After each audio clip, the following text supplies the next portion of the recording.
ഈ 10-ാം സങ്കീർത്തനത്തിൽ നമ്മൾ കാണുന്ന വളരെ ആഴത്തിൽ ചിന്തിക്കേണ്ട ഒരു കാര്യം, ദുഷ്ടന്റെ മേൽ ദൈവം ദൃഷ്ടി വെക്കുന്നുണ്ട്. ആമേൻ. ദുഷ്ടന്റെ മേൽ ദൈവം ദൃഷ്ടി വെക്കുന്നുണ്ട്. ആ ദുഷ്ടന്റെ മേൽ ദൈവം ദൃഷ്ടി വെക്കുക എന്ന് പറയുമ്പോൾ രക്ഷിക്കപ്പെടാത്ത എല്ലാ മനുഷ്യന്റെ മേലും ദൈവത്തിന്റെ ദൃഷ്ടി ഇറങ്ങി വരുന്നുണ്ട്. നമ്മൾ തിരുവെഴുത്തിന്റെ ആഴങ്ങളെ നമ്മൾ ഗ്രഹിച്ചാൽ നമുക്ക് മനസ്സിലാകാൻ സാധിക്കുന്നത്, യേശുവിന്റെ രക്തത്താൽ കഴുകപ്പെടാത്ത പ്രിയപുത്രന്റെ ശരീരയാഗത്തിൽ പങ്കില്ലാത്ത സകല മനുഷ്യരുടെ മേലും പിതാവായ ദൈവം കോപത്തോടെ തന്നെയാണ് ഇടപെടുന്നത്. ആമേൻ. ദുഷ്ടലോകമാണ്. ഇന്ന് ഒത്തിരി ടീച്ചിങ്സ്, പലവിധ ചിന്തകൾ കയറി വരുന്നുണ്ട്. അങ്ങനെ ന്യായപ്രമാണത്തിന്റെ കീഴിലുള്ളതെല്ലാം അത് നിവൃത്തിയായി, ന്യായപ്രമാണത്തിന്റെ എല്ലാ പ്രവൃത്തികളും യേശു ക്രിസ്തുവിന്റെ ശരീരത്തെ നിവൃത്തിയായി. അതുകൊണ്ട് എഴുതപ്പെട്ട വചനം മാറ്റപ്പെട്ടെന്നല്ല അർത്ഥമാകുന്നത്. ദൈവത്തിന്റെ സ്വഭാവം മാറി എന്നല്ല ഇവിടെ വായിക്കേണ്ടത്. മനസ്സിലാകണം. പിന്നെന്താണ്? ദൈവം രക്ഷിക്കപ്പെട്ട ദൈവമക്കൾക്ക് മാത്രമാണ് ഈ ശിക്ഷയിൽ നിന്ന് ഒഴിവുള്ളൂ. വീണ്ടെടുക്കപ്പെട്ടവർക്ക് മാത്രമാണ് ഈ ശിക്ഷാ പദ്ധതിയിൽ നിന്ന് ഒഴിവുള്ളൂ. ബാക്കിയുള്ള സകല മനുഷ്യരും ഈ ദൈവത്തിന്റെ ക്രോധപാത്രത്തിൽ നിന്ന് ഹല്ലേലൂയ അവര് പ്രാപിച്ചുകൊണ്ടാണ് ഇരിക്കുന്നത്. അങ്ങനെയാണ് ദൈവത്തിന്റെ വചനം നമ്മൾ മനസ്സിലാക്കുന്നത്. ഹല്ലേലൂയ. ഈ തിരുവെഴുത്തറിയാൻ മേലാത്തവരും മറ്റു പല ചിന്താഗതികൾ കയറിയിരിക്കുന്നവർക്കൊക്കെയും ഈ തിരുവെഴുത്തിന്റെ യാഥാർത്ഥ്യം പറഞ്ഞാൽ മനസ്സിലാകത്തില്ല. നമുക്ക് വളരെ സുപരിതമായ വാക്യമാണ് നമ്മൾ വായിച്ചത്. ഏത്? റോമാലേഖനം 8-ാം വാക്യം അല്ലേ? അതുകൊണ്ട് ഇപ്പോൾ ക്രിസ്തുയേശുവിലുള്ളവർക്ക് എന്ന് പറഞ്ഞാൽ ഇപ്പോൾ അതായത് അതുകൊണ്ട് ഇപ്പോൾ ക്രിസ്തുയേശുവിലുള്ളവർക്ക് ആ വാക്യം ഒന്ന് വായിച്ചേ. അതുകൊണ്ട് ഇപ്പോൾ ക്രിസ്തുയേശുവിലുള്ളവർക്ക് ഒരു ശിക്ഷാവിധി. മൈക്ക് കൂടെ വായിക്കാൻ പറ്റുന്നില്ലേ? സ്തോത്രം. അതുകൊണ്ട് ഇപ്പോൾ ക്രിസ്തുയേശുവിലുള്ളവർക്ക് ഒരു ശിക്ഷാവിധിയുമില്ല. അപ്പോൾ യേശു ക്രിസ്തുവിൽ ഉള്ളവർക്കും മാത്രം ആ ശിക്ഷാവിധി ഇല്ലാതിരിക്കുന്നുള്ളൂ. അപ്പോൾ ഈ പരിഹാസികളുണ്ട് ഭൂമിയിൽ.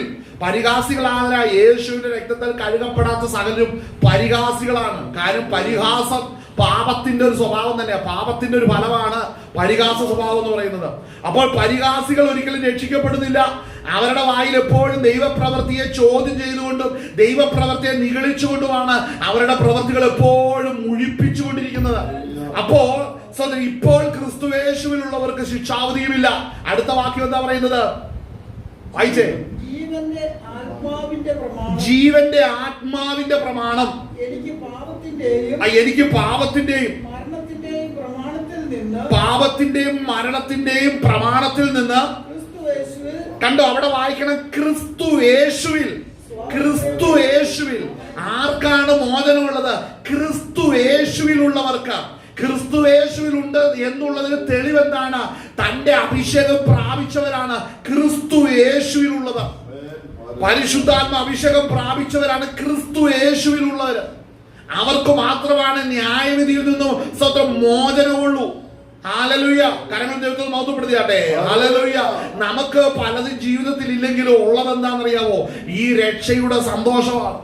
ഈ രക്ഷയുടെ സന്തോഷം എന്റെ മേൽ സ്വർഗീയ പിതാവ് തന്റെ ശിക്ഷാവിധി വെച്ചിട്ടില്ല. ഞാൻ ക്രിസ്തുവിൽ സ്വതന്ത്രനാണ്. തെളിവെന്താണ്?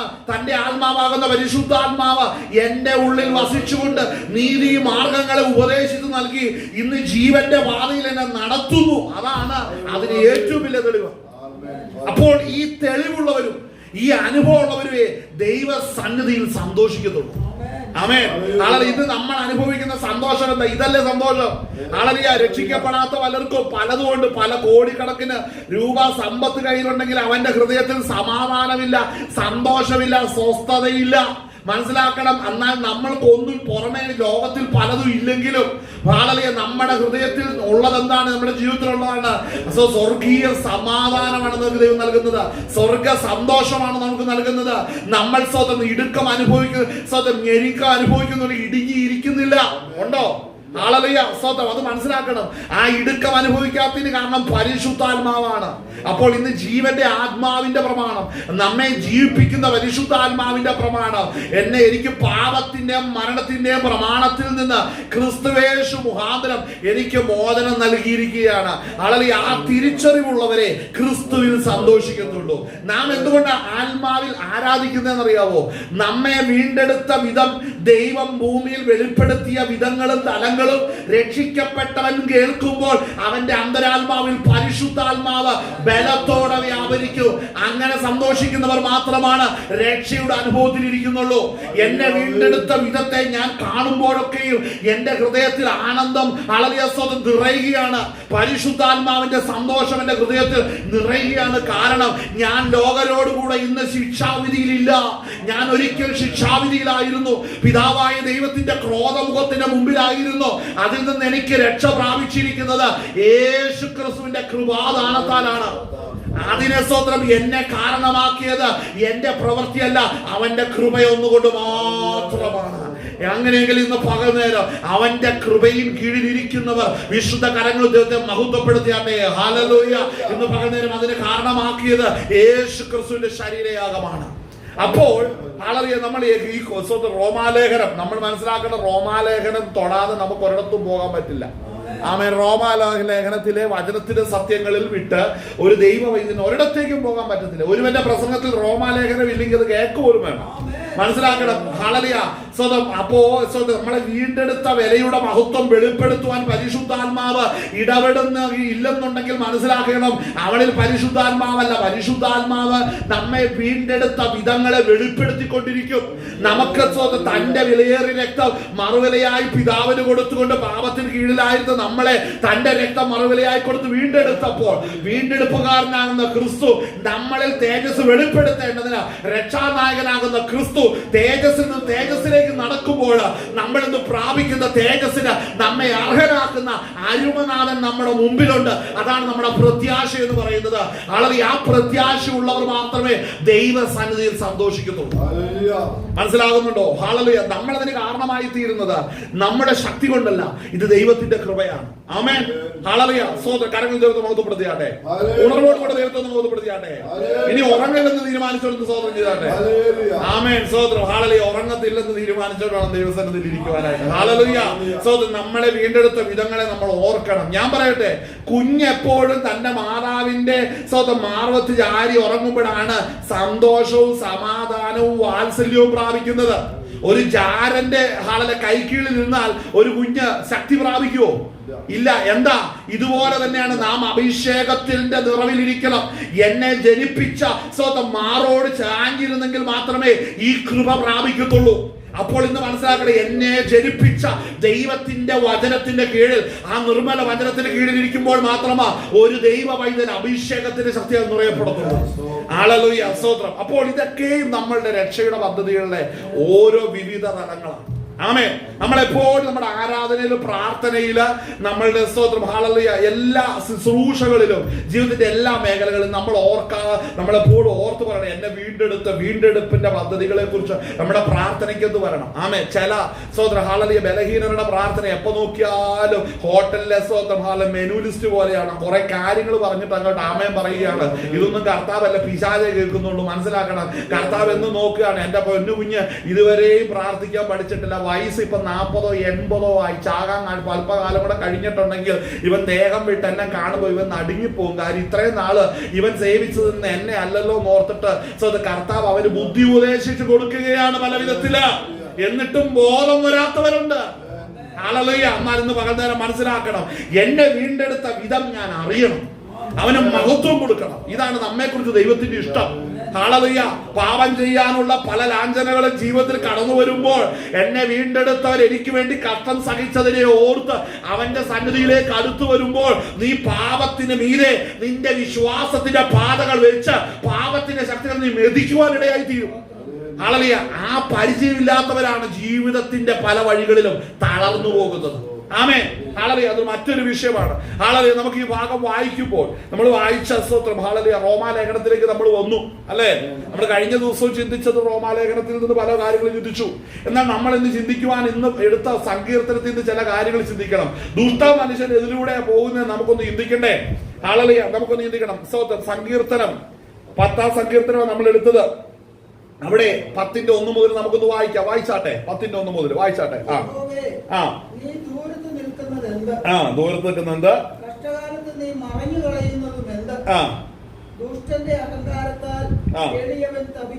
കണ്ടോ, ഇവിടെ സങ്കീർത്തനക്കാരനാകുന്ന ദാവീദ് പറയുന്ന ഒരു കാര്യമാണ്. യഹോവേ നീ ദൂരത്ത് നിൽക്കുന്നതെന്ത്? കണ്ടോ, ദാവീദ് അനുഭവിച്ച ക്ലേശങ്ങളെ നമുക്ക് ചരിത്രങ്ങൾ വായിക്കുമ്പോൾ അറിയാൻ സാധിക്കും. ദൈവത്തിന്റെ അല്ലെങ്കിൽ അഭിഷേകം, രാജകീയ അഭിഷേകം പ്രാപിച്ച ദാവീദ്, സ്തോത്രം, ഹല്ലേലൂയ, അതിനുശേഷം മുതൽ അനുഭവിക്കാത്ത പ്രതിസന്ധി ഒന്നുമില്ല ജീവിതത്തില്. ഹല്ലേലൂയ. തന്റെ മേൽ സ്തോത്രം വീണ അഭിഷേകം ഒറ്റ കാരണത്താൽ സഹോദരന്മാർക്ക് പ്രതികൂലമായി, ദേശത്ത് പ്രതികൂലമായി, രാജാക്കന്മാർക്ക് പ്രതികൂലമായി, സകല മനുഷ്യർക്കും പ്രതികൂലമായി നിൽക്കുകയാണ്. കാരണം എന്താണെന്നറിയാവോ? തന്നിൽ പകർന്ന അഭിഷേകം പുറത്തു വരണം, തന്നിൽ പകർന്ന ശക്തി പുറപ്പെടണം. തന്നിൽ ദൈവം പകർന്നിരിക്കുന്നത് അനേക ജീവിതങ്ങളെ വെളിച്ചത്തിലേക്ക് നടത്തേണ്ടതിനാണ്. ഹല്ലേലൂയ. അങ്ങനെയാണെങ്കിൽ സ്തോത്രം, ഹല്ലേലൂയ, നമ്മെ കർത്താവ് രക്ഷിച്ചിരിക്കുന്നതിന്റെ അകത്ത് ദൈവത്തിന് ഒരു വലിയ പദ്ധതിയുണ്ട്. ഹല്ലേലൂയ. ദൈവത്തിന് വലിയൊരു പദ്ധതിയുണ്ട്. ഹല്ലേലൂയ. നമ്മൾ സ്തോത്രം, ഹല്ലേലൂയ, സ്തോത്രം, അതിന്റെ സദൃശ്യവാക്യം 21 അധ്യായം, സ്തോത്രം, ഹല്ലേലൂയ, അതിന്റെ 2-ാം വാക്യം 21:2 ഇപ്രകാരം വായിക്കുന്നത്. അവിടെ വായിക്കുന്നത്, മനുഷ്യന്റെ വഴി ഒക്കെയും അവന് ചൊവ്വായി തോന്നുന്നു. അടുത്ത വാക്യം ശ്രദ്ധിക്കണം, യഹോവയോ ഹൃദയങ്ങളെ തൂക്കി നോക്കുന്നു. ശ്രദ്ധിക്കേണ്ട ഒരു കാര്യമാണ്. ശലോമോൻ ഇവിടെ പറയുന്ന ഒരു കാര്യം വളരെ ശ്രദ്ധിക്കേണ്ടത്, മനുഷ്യർക്ക് എപ്പോഴും അവന്റെ വഴി ചൊവ്വായിട്ടാണ് തോന്നുന്നത്, അല്ലേ? ഹല്ലേലൂയ. ഏതെങ്കിലും ദുഷ്ടനോട് ചോദിച്ച് അവന്റെ വഴി തെറ്റാന്ന് ആരെങ്കിലും പറയുമോ? അവന്റെ വഴി ശരിയാന്നേ പറയത്തുള്ളൂ. മനസ്സിലാക്കണം, ഇത് മനുഷ്യർക്ക് എല്ലാം ഉള്ള ഒരു കാര്യമാണ്. എല്ലാ മനുഷ്യർക്കും അവന്റെ വഴി ചൊവ്വായിട്ട് തോന്നുന്നു. അതുകൊണ്ട് അവന്റെ വഴി ചൊവ്വാണെന്നല്ല വചനം പറയുന്നത്. വചനം എന്താ പറയുന്നത്? മനുഷ്യൻ പറയുകയാണ്, കണ്ടോ, ഞാൻ പ്രവർത്തിച്ചതും പോയതും നടന്നതും ചെയ്തെടുത്ത് എല്ലാം ശരിയായിരുന്നു. ഇതാണ് മനുഷ്യന്റെ സ്റ്റേറ്റ്മെന്റ്. ശലോമോൻ ആത്മാവിലൂടെ എഴുതുന്ന ഒരു കാര്യം അടുത്ത വാക്യം എഴുതി വെച്ചിട്ടുണ്ട്. അവിടെ വായിക്കുന്നത്, യഹോവയോ ഹൃദയങ്ങളെ തൂക്കി നോക്കുന്നു. നീ പറഞ്ഞത് ശരിയാണോന്ന് നിന്റെ ഹൃദയം തൂക്കി നോക്കി അറിയാം. നീ പ്രവർത്തിച്ചത് ശരിയാണോന്ന് നിന്റെ ഹൃദയം തൂക്കി നോക്കി അറിയാം. നീ അറിഞ്ഞത് ശരിയാണോ നിന്റെ ഹൃദയം തൂക്കി നോക്കിയാൽ അറിയാം. അപ്പോൾ നമ്മൾ ഓരോരുത്തരും തൂക്കി നോക്കുന്ന ഒരു ദൈവ സ്വർഗത്തിലുണ്ട്. സകല മനുഷ്യരെ തൂക്കി നോക്കുന്ന ഒരു ദൈവ സ്വർഗത്തിലുണ്ട്. പക്ഷേ പാപ മനുഷ്യനെ സംബന്ധിച്ച് പറഞ്ഞാൽ, നമ്മൾ വായിച്ച 10-ാം സങ്കീർത്തനത്തില് അവിടെ ദാവീദ് പറയുന്ന ഒരു കാര്യമാണ്. അവിടെ പറയുന്ന ഒരു അഭിഷിക്തനാകുന്നവൻ, വിളിക്കപ്പെട്ടവൻ, അഭിഷേകമുള്ളവൻ, വാഗ്ദത്തമുള്ളവൻ ഇപ്പോ ദുഃഖിക്കുന്നത് മറ്റുള്ളവർ നിമിത്തമാണ്. കാട്ടിക്കിടന്നപ്പോ പ്രശ്നമൊന്നുമില്ലായിരുന്നു. അപ്പന്റെ ആടുകളെ നോക്കി സുഖമായിട്ട് തിന്നു കുടിച്ച് ആടിന്റെ എണ്ണം നോക്കി അപ്പനെ ഏൽപ്പിച്ച് സുഖമായിട്ട് ജീവിച്ചാൽ ഈ പ്രശ്നമില്ല. പക്ഷെ അഭിഷേകം വീണ് കഴിഞ്ഞപ്പോഴേ കാട് കൊണ്ട് ഒതുങ്ങുന്ന ഒരു ദർശനമല്ല ദൈവം കൊടുത്തത്, ഒരു വലിയ രാജ്യത്തിന്റെ ദർശനമാണ് കൊടുത്തത്. ആമേൻ. ആ വലിയ രാജ്യത്തിന്റെ ദർശനം കിട്ടിയ ദാവീദ് ആളെ പുറത്ത് വരികയും സ്റ്റെപ്പ് വെക്കുകയും തുടങ്ങിയപ്പോൾ അനേകരെതിരായി തീർന്നു. നമുക്ക് പലരും എതിരായി തീരുമ്പോൾ ദുഃഖിക്കരുത്. എന്നാന്നറിയാവോ? തന്റെ അഭിഷേകം നമ്മുടെ മേലുണ്ടെങ്കിൽ ഒട്ടും വിഷമിക്കരുത്. നമുക്ക് മുമ്പേ ഇതേ ദുഃഖത്തിലൂടെ കടന്നുപോയ പ്രഗത്ഭരും ഉന്നതരും തിരുവെഴുത്തിന്റെ ലിസ്റ്റിൽ കിടപ്പെടുന്നോർത്തോ. ഹല്ലേലൂയ. അവരൊക്കെ നമ്മെ പോലെ പ്രയാസപ്പെട്ടിട്ടുള്ളവരാണ്, അല്ലേ? ചിലരുടെ പ്രാർത്ഥന കേട്ട് കഴിഞ്ഞാൽ ചിലർ പറയുന്നത്, അയ്യോ, ഞാൻ മാത്രമാ ഈ ഭൂമിയുടെ ഉൽപ്പത്തി മുതൽ എന്നെ പോലൊരു കഷ്ടം തയ്ച്ച മനുഷ്യനില്ല. എടാ, നിന്നെപ്പോലും വലിയ ദുഷ്ടനും ഇല്ലെന്നും കൂടെ പറ. ഹല്ലേലൂയ. നമ്മൾ പലപ്പോഴും ഈ പ്രശംസ എടുക്കുമ്പോഴേ തെറ്റായ പ്രശംസയാ പലപ്പോഴും എടുക്കുന്നത്. ആമേൻ. ഹല്ലേലൂയ. സ്തോത്രം. ചിലരൊക്കെ നടുങ്ങിയാണ് തുറക്കുന്നത്. ആമേൻ. സ്തോത്രം. ഹല്ലേലൂയ. വായിച്ച അടുത്ത വാക്യം വായിച്ചേ. സ്തോത്രം. സങ്കീർത്തനം 10:2 മുതൽ വായിച്ചാലേ. ദുഷ്ടന്റെ അഹങ്കാരത്താൽ, അവിടെ ശ്രദ്ധിക്കണം, ദുഷ്ടന്റെ അഹങ്കാരത്താൽ എളിയവർ തപിക്കുന്നു. അടുത്തത്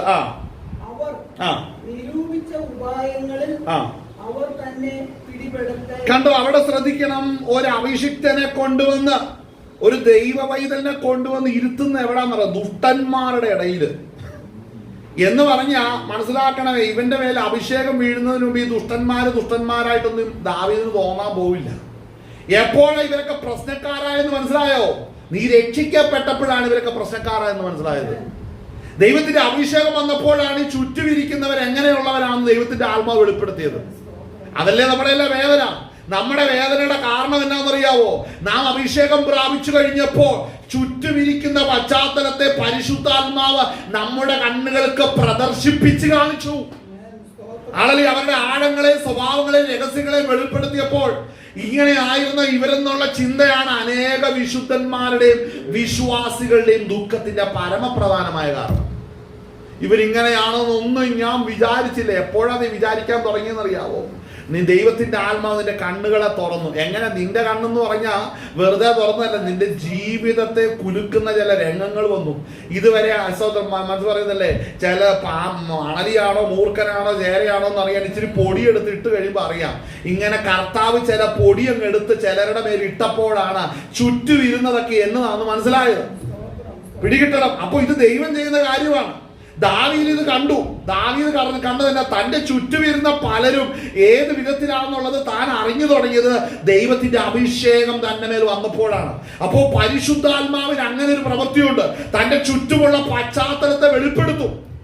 ശ്രദ്ധിക്കേണ്ട, വളരെ ശ്രദ്ധിക്കേണ്ട മറ്റൊരു ഭാഗം നമ്മൾ കാണുന്നൊരു കാര്യം, യേശു ക്രിസ്തു യോർദാൻ വിട്ടു വന്നു അല്ലേ? ഉയരത്തിലെ ശക്തിയുമായി, അഭിഷേകത്തിന്റെ ശക്തിയുമായി സാത്താനോട് പോരാടി സാത്താന്റെ സകല പരീക്ഷകളെയും തികച്ചതിന് ശേഷം താൻ മടങ്ങി വരുന്നത് എങ്ങോട്ടാണെന്നറിയാവോ? സ്തോത്രം, സിനഗോഗിലേക്കാണ് വരുന്നത് അല്ലേ? സിനഗോഗിലേക്ക് വരുമ്പോൾ അവിടെ കാണുന്ന ഒരു രംഗം വളരെ പ്രത്യേകത. കാര്യം ശ്രദ്ധിക്കേണ്ട ഒരു കാര്യമാണ്. തനിക്ക് 30 വയസ്സായപ്പോഴാണ് താൻ സ്നാനമേറ്റത്. യോഹന്നാന്റെ കൈക്കീഴിൽ സ്നാനമേറ്റ് അഭിഷേകം പ്രാപിച്ച് ബലപ്പെട്ടു വന്നു അല്ലേ? അങ്ങനെ ബലപ്പെട്ട് ശക്തിപ്പെട്ട് വന്ന സ്തോത്രം, ഹല്ലേലൂയ, അവിടെ സ്തോത്രം, അവിടെ കാണുന്ന സമയത്ത് സ്തോത്രം അവിടെ സ്തോത്രം താൻ പരീക്ഷിക്കപ്പെട്ടു, താൻ ദൈവകരത്തിൽ ഒരുക്കപ്പെട്ടു. അത് കഴിഞ്ഞ് തന്നിൽ പകർന്ന അഭിഷേകം പുറത്തു വന്നേ കഴിയത്തുള്ളൂ. ആമേൻ, ഹല്ലേലൂയ.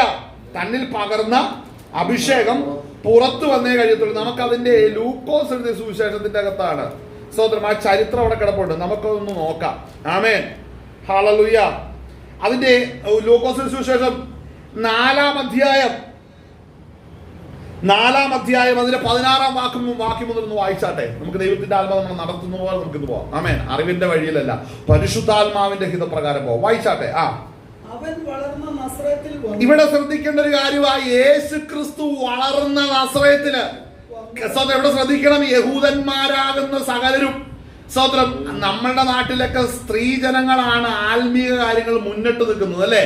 എന്നാൽ യഹൂദന്മാരുടെ പശ്ചാത്തലം അങ്ങനെയല്ല. അവിടെ പുരുഷന്മാരാണ് ആത്മീയ കാര്യങ്ങൾക്ക് മുന്നിട്ട് നിൽക്കുന്നത്. ഒരു മീറ്റിംഗ് വെച്ചാൽ വരുന്നതും ബഹുഭൂരിപക്ഷം ആരാണ്? പുരുഷന്മാരായിരിക്കും. ആമേൻ. അങ്ങനത്തെ ഒരു പശ്ചാത്തലമാണ് യഹൂദന്മാർക്കുള്ളത്. അപ്പോൾ ശ്രദ്ധിക്കണം, 30 വയസ്സാകുന്നത് വരെയും ഈ കർത്താവായ യേശു ക്രിസ്തു സ്ഥിരമായി സിനഗോഗിൽ ചെന്ന് തോറ വാങ്ങുകയും വായിക്കുകയും മടക്കി കൊടുക്കുകയും അവിടെ നിന്ന് ഉപദേശം കേൾക്കുകയും എല്ലാം ചെയ്തുകൊണ്ടിരുന്നു. എന്നാൽ ശ്രദ്ധിക്കണം, ലൂക്കോസ് ചരിത്രം എഴുതുന്ന സമയത്ത് താൻ അഭിഷേകം പ്രാപിച്ചു, സാത്താന്റെ പരീക്ഷകളെ ജയിച്ച് താൻ സ്വന്തം വളർന്ന നസറേത്തിലേക്ക് വന്നപ്പോൾ വായിച്ചേ വന്നു. ഇവിടെ ശ്രദ്ധിക്കണം, തന്റെ പതിവ് പോലെ. അപ്പോൾ ഇത് ഇപ്പൊ തുടങ്ങിയതല്ല. ഇതിനു മുമ്പ് 30 വയസ്സ് വരെയും താൻ സ്ഥിരമായി സിനഗോഗിൽ വരികയും ഉപദേശിക്കുകയും കേൾക്കുകയും പറയുകയും എല്ലാം ചെയ്തിട്ടുണ്ട്. അപ്പോൾ തോറ വാങ്ങിച്ച് അതിൽ സ്വന്തം ഓരോ ഭാഗങ്ങൾ വായിക്കുന്ന രംഗമുണ്ട്. പക്ഷെ അന്നെല്ലാം ആ വായിച്ചതെല്ലാം തന്റെ അറിവിൽ നിന്നാണെങ്കിൽ 30-ാം വയസ്സിൽ താൻ ദൈവത്തിൽ നിന്ന് അഭിഷേകം പ്രാപിച്ചു കഴിഞ്ഞപ്പോൾ പിന്നീട് തന്റെ മുമ്പിൽ വെക്കുന്നത് എല്ലാത്തിന്റെ മീതും ദൈവത്തിന്റെ കയ്യൊപ്പുണ്ടെന്ന് വേണം മനസ്സിലാക്കുവാൻ. പിതാവിന്റെ കരം അവിടെ ചലിക്കുകയാണ്. കാര്യം അടുത്ത 3.5 വർഷത്തിനുള്ളിൽ താൻ കാൽവറിയിൽ പാപത്തിന് പരിഹാരമായി മുഴു ലോകത്തിനും വേണ്ടി താൻ തകർക്കപ്പെടണമെന്നുള്ള പിതാവിന്റെ പദ്ധതിയിലേക്ക് വരുമ്പോൾ താൻ വെക്കുന്ന ഏതു പാദത്തിലും ഏത് വിഷയത്തിലും ഏത് ഉപദേശത്തിലും ദൈവത്തിന്റെ ഇടപെടൽ വന്നേ കഴിയത്തുള്ളൂ. അപ്പോൾ ശ്രദ്ധിക്കണം, അഭിഷേകം ഒരുവന്റെ മേൽ വരുമ്പോൾ നടക്കുന്നത് പ്രവചനങ്ങൾ നിവർത്തിക്കപ്പെട്ടു തുടങ്ങും. പ്രവചനങ്ങൾ നിവർത്തിക്കപ്പെടുവാൻ പല അസാധാരണമായ വഴിയിലൂടെ ഒരു ദൈവവൈദ്യനെ സ്വർഗം കൊണ്ടുപോകാൻ ഇടയായിത്തീരും. അപ്പോൾ ഇതിന്റെ എല്ലാം പിന്നിൽ ദൈവത്തിന്റെ കരചലനം അവിടെയുള്ളതുണ്ട്. ആമേൻ, ഹല്ലേലൂയ. യേശു ക്രിസ്തു ജനിച്ച നസറേത്തിൽ വായിച്ചേ വന്നു. കണ്ട, ശബത്തിൽ അവർ വായിക്കുകയും പഠിക്കുകയും ചെയ്യുന്നത് സ്വന്തം സിസ്റ്റമാറ്റിക് ആയിട്ട് ചെയ്തതിന് മുമ്പും നടന്നിട്ടുണ്ട്. എന്നാൽ അത് വീണ്ടും ഈ സമയത്ത് നടക്കുകയാണ്. യേശു ക്രിസ്തു ഇപ്പോൾ അഭിഷിക്തനാണ്, തന്റെ ആത്മാവ് തന്നിൽ വസിക്കുന്നുണ്ട്. ആമേൻ, ഹല്ലേലൂയ. എന്താണ് സ്വന്തം യേശു ക്രിസ്തു സ്വന്തം ഹല്ലേലൂയ ജഡത്തിൽ ജനിച്ചപ്പോൾ തന്നെ പാപം അറിയാത്തവനായി ജനിച്ചു, ജീവിച്ചു. ആമേൻ, സ്തോത്രം. എന്നാൽ സ്വന്തം തന്റെ മേലുള്ള സ്വന്തം നിയോഗം വെളിപ്പെടുവാൻ ദൈവത്തിന്റെ ആത്മാവ് തന്റെ മേൽ വന്നപ്പോഴാണ് പരസ്യ ശുശ്രൂഷ 3.5 വർഷത്തെ സകലർക്കും പരിഹാരത്തിനായി, പാപപരിഹാരത്തിനായി പിതാവായി ദൈവം പ്രദർശിപ്പിച്ചത്. അപ്പൊ ആ ശുശ്രൂഷയുടെ പദ്ധതിയിലേക്ക് വരുന്ന സമയത്ത് സ്തോത്രം ഹല്ലേലൂയ താൻ അതുവരെ പരിചരിച്ചു വന്ന സിനഗോഗിലേക്ക് ഇനി സ്റ്റെപ്പ് വയ്ക്കുന്നത് സ്തോത്രം തന്റെ കാൽ കീഴിൽ വെളിപ്പെടുവാനിരിക്കുന്ന പ്രവചന നിവൃത്തികളുണ്ട്. താൻ സ്തോത്രം ഹല്ലേലൂയ അങ്ങനെയാണെങ്കിൽ ഇന്ന് പകൽനേരം എന്റെ നിങ്ങളിൽ സ്തോത്രം ദൈവത്തിന്റെ ആത്മാവ് വസിക്കുന്നുണ്ടെങ്കിൽ, പരിശുദ്ധാത്മാവിനാണ് സ്റ്റെപ്പ് വയ്ക്കുന്നെങ്കിൽ നമ്മുടെ പിന്നിൽ വെളിപ്പെടുന്ന പ്രവചന നിവൃത്തികളുണ്ട്. എത്ര പേർക്ക് ഇത് ഗ്രഹിക്കാൻ കഴിയുമെന്ന് എനിക്ക് അറിയത്തില്ല. പക്ഷെ എനിക്ക് മനസ്സിലാകുന്ന ഒരു കാര്യമുണ്ട്. സ്തോത്രം അഭിഷേകത്താലാണോ സ്റ്റെപ്പ് വെക്കുന്നതെങ്കിൽ അതിന്റെ പിന്നിൽ അത്ഭുതങ്ങളും ദൈവപ്രവൃത്തികളും അടയാളങ്ങളും ദൈവം വെളിപ്പെടുത്തുവാൻ ഇടയാകും. കാരണം എന്താണ്? നമ്മൾ വസിക്കുന്ന പരിശുദ്ധാത്മാവ് ഹല്ലേലൂയ ഉയരത്തിൽ നിന്ന് വന്നിരിക്കുന്നത് ദൈവത്തിന് മഹത്വം കൊടുക്കേണ്ടതിന് തന്നെയാണ്. അങ്ങനെയാണെങ്കിൽ ഹല്ലേലൂയ അവിടെ വായിക്കുന്നത് പതിവ് പോലെ വായിച്ചേ. എഴുന്നേറ്റ് നിന്നു. വായിക്കാൻ യെശയ്യാ പ്രവാചകന്റെ പുസ്തകം അവന് കൊടുത്തു. അവൻ പുസ്തകം വിടർത്തി ദരിദ്രന്മാരുടെ സുവിശേഷം അറിയിക്കുവാൻ കർത്താവ് എന്നെ അഭിഷേകം ചെയ്യുകയാൽ അവന്റെ ആത്മാവ് എന്റെ മേലുണ്ട്. ശ്രദ്ധിക്കണം. അടുത്ത വാക്യം കൂടെ. ബദ്ധന്മാർക്ക് വിടുതലും കുരുടന്മാർക്ക് കാഴ്ചയും പ്രസംഗിക്കുവാനും പീഡിതന്മാരെ വിടുവിച്ചയക്കുവാനും കർത്താവിന്റെ വർഷം പ്രസംഗിക്കുവാനും എന്നെ അയച്ചിരിക്കുന്നു എന്ന് എഴുതിയിരിക്കുന്ന സ്ഥലം കണ്ടു. അപ്പോൾ ശ്രദ്ധിക്കേണ്ട ഒരു കാര്യമാണ്, ഈ കർത്താവായ യേശു ക്രിസ്തു വ്യക്തമാക്കുന്നത് ശ്രദ്ധിച്ചോ. ഈ പദത്തിന്റെ അകത്ത്, യെശയ്യാ പ്രവചനത്തിന്റെ അകത്ത് വായിക്കുന്ന വാക്യത്തിൽ തന്നെ യേശു ക്രിസ്തു ഈ വാക്യം വായിക്കുമ്പോൾ യെശയ്യാവിന് ആത്മാവിൽ എഴുതപ്പെട്ട വചനം ദൈവാത്മാവിൽ എഴുതി, അതേ ദൈവാത്മാവ് ജഡത്തിൽ വെളിപ്പെടുത്ത് സ്തോത്രം അത് പൂർത്തീകരിക്കുന്നതോടുകൂടെ ആ പ്രവചന നിവൃത്തി അവിടെ ആ സിനഗോഗിന്റെ അകത്ത് സംഭവിക്കുകയാണ്. എന്നാൽ ആ 4 ചുവരിന്റെ അകത്ത് മറ്റൊന്നും സംഭവിക്കുന്നില്ല കാഴ്ചപ്പുറത്ത്. പക്ഷേ സ്വർഗ്ഗം അവിടെ ഇറങ്ങി നിൽക്കുന്നതാണ് കാണുന്നത്. സ്വർഗ്ഗം അവിടെ ഇറങ്ങി നിൽക്കുന്നതാണ് കാണുന്നത്. ആമേൻ, ഹല്ലേലൂയ. അവിടെ കർത്താവ് യേശു ക്രിസ്തു ഡയറക്റ്റ് പറയുന്ന കാര്യം എന്നാണ് അവിടെ വായിക്കുന്നത്. സ്തോത്രം. അവിടെ വായിക്കുന്ന കാര്യം ശ്രദ്ധിക്കണം. കർത്താവിനെ അഭിഷേകം ചെയ്യുകയാൽ അവന്റെ ആത്മാവ് എന്റെ മേൽ, സ്തോത്രം, എന്റെ മേൽ ഉണ്ട്. അപ്പോൾ സ്തോത്രം ഇത് കർത്താവിന്റെ ശരീരത്തിൽ തന്റെ ആത്മാവിൽ വസിക്കുന്ന ദൈവത്തിന്റെ ആത്മാവ്, ദൈവത്തിന്റെ അഭിഷേകം തന്നിൽ വസിച്ചുകൊണ്ട് എഴുതപ്പെട്ടിരിക്കുന്ന വചനം സ്തോത്രം വചനമായി പറയുമ്പോൾ തന്നെ തന്റെ വായിലെ വചനങ്ങളാൽ തന്നെ അത് വെളിപ്പെടുത്തുകയാണ്. അപ്പോൾ ഇത് പൂർത്തീകരണം അവിടെ സംഭവിക്കുകയാണ്. ശ്രദ്ധിക്കേണ്ട ഒരു കാര്യമായി, ഇത് ആ ഫുൾഫിൽമെന്റ് നടന്നതിന് ശേഷം അടുത്ത വാക്യം ശ്രദ്ധിക്കണം. വായിച്ചാട്ടെ.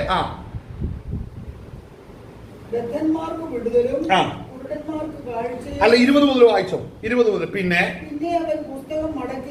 അവൻ പുസ്തകം മടക്കി. കണ്ടോ, ശുശ്രൂഷക്കാരന് തിരികെ കൊടുത്തിട്ട് ഇരുന്നു. ശ്രദ്ധിക്കണം, ഇവിടെ മറ്റൊന്നും സംഭവിക്കുന്നില്ല, പതിവ് പോലെ ചെയ്യുന്നേ ഉള്ളൂ. പക്ഷെ പതിവല്ലാത്ത ഒരു കാര്യം അവിടെ നടന്നത്. മറ്റൊന്നുമല്ല, പതിവല്ലാതെ ഇന്ന് യേശുവിൽ ഉള്ളത് പിതാവിന്റെ അഭിഷേകമാണ്. ആമേൻ. പതിവ് പോലെ നീ പലതും ചെയ്താലും നിന്നിൽ വ്യാപരിക്കുന്ന ദൈവത്തിന്റെ അഭിഷേകം നിന്റെ മേൽ വ്യത്യസ്തത വെളിപ്പെടുത്തും. ഹല്ലേലൂയ. എനിക്കും നിനക്കും വ്യത്യസ്തത വരണമെന്നുണ്ടെങ്കിൽ ദൈവത്തിന്റെ അഭിഷേകം വസിച്ചിട്ടല്ലാതെ വരത്തില്ലെന്ന് മനസ്സിലാക്കണം. ഹല്ലേലൂയ. അപ്പോൾ ദൈവത്തിന്റെ അഭിഷേകത്തിന്റെ പ്രവൃത്തി എത്ര സ്വതന്ത്രം വ്യത്യസ്തമാണ്, എത്രയോ അതിശയകരമാണെന്ന് മനസ്സിലാക്കണം. ഇതവിടെ സംഭവിച്ചു കഴിയുമ്പോൾ അടുത്ത വാക്യം ശ്രദ്ധിക്കണം. അവിടെ വായിക്കുന്നത് സ്തോത്രം അവൻ അവരോട് അല്ല അവിടെ പിന്നെ 20-ാം വാക്യം, പിന്നെ അവൻ പുസ്തകം മടക്കി ഇരുന്നു. കാരണം ഇവിടെ ശ്രദ്ധിക്കണം, പള്ളിയിലുള്ള എല്ലാവരുടെയും കണ്ണ് കണ്ണ് അവനിൽ പതിഞ്ഞിരുന്നു. കണ്ടോ, ഇതുവരെ സംഭവിക്കാത്ത അപ്പോ സംഭവിച്ചു. എന്നും യേശു കർത്താവ് അവിടെ സ്തോത്രം തോറ വായിക്കുന്നല്ലേ? അതെ. ആരുടെയും കണ്ണ് അവനിൽ പതിഞ്ഞിട്ടുണ്ടോ? ഇല്ല. ആരെങ്കിലും ഒരു വ്യത്യസ്തത അതുവരെ ശ്രദ്ധിച്ചുകൊണ്ടുണ്ടോ? ഇതുവരെ ഉള്ളതായിട്ട് പറയുന്നില്ല. പക്ഷേ ലൂക്കോസ് ചരിത്രത്തിൽ എഴുതുമ്പോൾ ഇവിടെ എടുത്തെഴുതിയിരിക്കുകയാണ്, എല്ലാവരുടെയും കണ്ണ് അവന്റെ മേൽ പതിഞ്ഞു. അപ്പോൾ ദൈവത്തിന്റെ അഭിഷേകത്തിന്റെ പ്രത്യേകത ഇങ്ങനെയാണ്, സകലരുടെയും കണ്ണ് അഭിഷേകമുള്ളവന്റെ മേൽ പതിയും. ആമേൻ, ഹല്ലേലൂയ.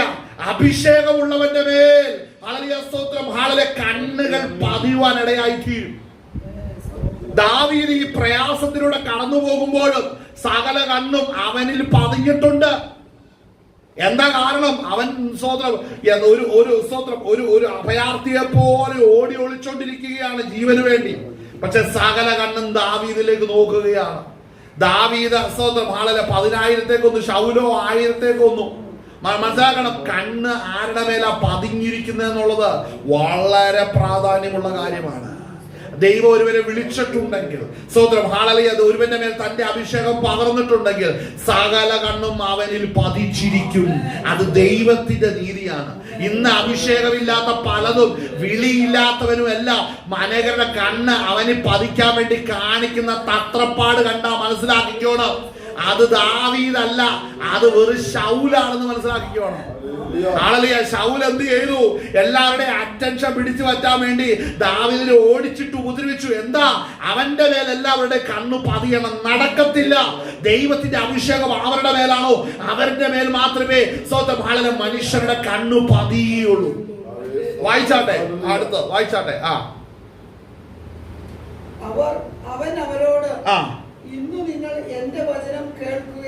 നിങ്ങൾ എന്റെ വചനം കേൾക്കുകയിൽ ഈ തിരുവഴുത്തിന് നിവൃത്തി വന്നിരിക്കുന്നു എന്ന് പറഞ്ഞു തുടങ്ങി. കണ്ടോ, ഇത് പറഞ്ഞു തുടങ്ങി. അപ്പൊ ആർക്കൊന്നും മനസ്സിലാകുന്നില്ല കാര്യം. ആരിലും പരിശുദ്ധാത്മാവ് വന്നിട്ടില്ല. ദൈവാത്മാവിന്റെ നിറവോട് പറയുന്ന ആത്മീക ദൂതുകൾ അതേ ആത്മാവിലുള്ളവർക്ക് മാത്രമേ ഗ്രഹിക്കാൻ സാധിക്കത്തുള്ളൂ. ഹല്ലേലൂയ. ആത്മാവിൽ നീ സ്തോത്രം പറഞ്ഞാൽ ആത്മാവില്ലാത്തവൻ നീ പറഞ്ഞ സ്തോത്രത്തിന് എങ്ങനെ ആമേൻ പറയുന്നു?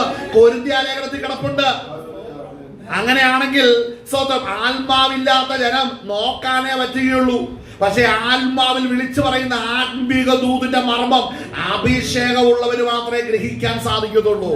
എന്നാൽ ആത്മാവ്, പരിശുദ്ധാത്മാവ് പെന്തക്കോസ്തുനാൾ വന്നപ്പോൾ അഭിഷേകത്തിൽ നിറയപ്പെട്ട സകല അപ്പോസ്തലന്മാരും അവരിൽ പകർന്നിരിക്കുന്ന അഭിഷേകം അവർക്ക് വെളിപ്പെടുത്തി കൊടുത്തു. നിങ്ങളോട് കൂടെ 3.5 വർഷക്കാലം ഇരുന്ന കർത്താവ് പറഞ്ഞ ഓരോ വാക്കിന്റെയും മർമ്മം എന്തായിരുന്നു, അതിന്റെ അർത്ഥം എന്തായിരുന്നു, അതിന്റെ ഉദ്ദേശം എന്നായിരുന്നു, പരിശുദ്ധാത്മാവ് അവർക്ക് വെളിപ്പെടുത്തി കൊടുത്തപ്പോഴാണ് അവരിലെ ഭീരുത്വം വിട്ടുമാറിയത്. അപ്പോൾ ഭീരുത്വം വിട്ടുമാറണമെന്നുണ്ടെങ്കിൽ അഭിഷേകമുണ്ടെങ്കിലേ മതിയാകത്തുള്ളൂ. അനേകർ ഇന്ന് ദാസ്യത്വത്തിന് കീഴിലാണ്. സ്തോത്രം, പുത്രത്വത്തിന് കീഴിലല്ല, ദാസ്യത്വത്തിന് കീഴിലായിരിക്കുന്നത്. ആമേൻ, ഹല്ലേലൂയ. നമ്മൾ ആ വാക്യം വായിക്കുമ്പോൾ നമുക്ക് മടങ്ങി വരണം. സ്തോത്രം, ഹല്ലേലൂയ. സദൃശവാക്യത്തിലേക്കും സ്തോത്രം സങ്കീർത്തനത്തിലേക്കൊക്കെ മടങ്ങി വരണം. നമ്മൾ അതിന്റെ കൂടെ വായിക്കേണ്ട ഒരു ഭാഗമുണ്ട്. നമ്മളിപ്പോൾ ഇത് എടുക്കുമ്പോൾ തന്നെ റോമാലേഖനത്തിന്റെ അകത്ത് 8-ാം അധ്യായത്തിൽ വായിക്കുമ്പോൾ അതിന്റെ അകത്ത് വളരെ പ്രധാനപ്പെട്ട ഒരു പദം കിടപ്പുണ്ട്. ഹല്ലേലൂയ. അവിടെ വായിക്കുന്ന കാര്യം എന്താണെന്നറിയാവോ? അതിന്റെ 8-ാം അധ്യായം, സ്തോത്രം, ഹല്ലേലൂയ, 8-ാം അധ്യായം, സ്തോത്രം, അതിന്റെ അതിന്റെ 14-15 വാക്യം നമുക്കൊന്ന് വായിക്കാം. റോമാലേഖനം 8-ാം അധ്യായം 14-15 വാക്യം വായിച്ചാട്ടെ. ദൈവത്തിന്റെ മക്കളാകുന്നു. അടുത്ത വാക്യം ഇവിടെ ശ്രദ്ധിക്കണം. നിങ്ങൾ പിന്നെയും ഭയപ്പെടേണ്ടതിന് ദാസ്യത്വത്തിന്റെ ആത്മാവിനെ അല്ല, നാം അബ്ബാ പിതാവേ എന്ന് വിളിക്കുന്ന പുത്രത്വത്തിന് ആത്മാവിനെ അത്രേ പ്രാപിച്ചത്. വായിച്ചാട്ടെ.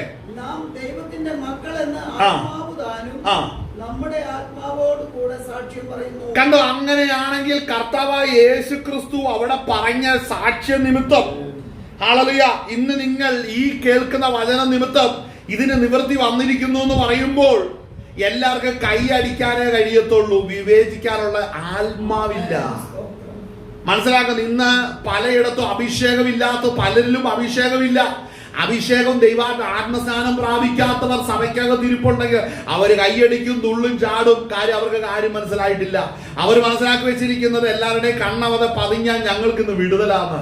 ഇല്ല, ദൈവത്തിന്റെ ആത്മാവ് വരാതെ, പുത്രത്വത്തിന്റെ ആത്മാവ് വരാതെ മകനെ മകളെ നിനക്ക് വിടുതലുണ്ടെന്ന് വിചാരിക്കരുത്. ഇത് കഴിഞ്ഞ് നീ ദാസ്യത്വത്തിന്റെ കീഴിലാണ് ഇരിക്കേണ്ടി വരുന്നതെങ്കിൽ വളരെ കഷ്ടമായി തീരുമെന്ന് ഇന്ന് പകൽനേരം അടിവരയിട്ട് ഇന്ന് പകൽനേരം പറയുവാൻ സാധിക്കും. ആമേൻ, ഹല്ലേലൂയ, സ്തോത്രം. അപ്പോൾ ദാസ്യത്വത്തിന്റെ ആത്മാവിനെ അല്ല,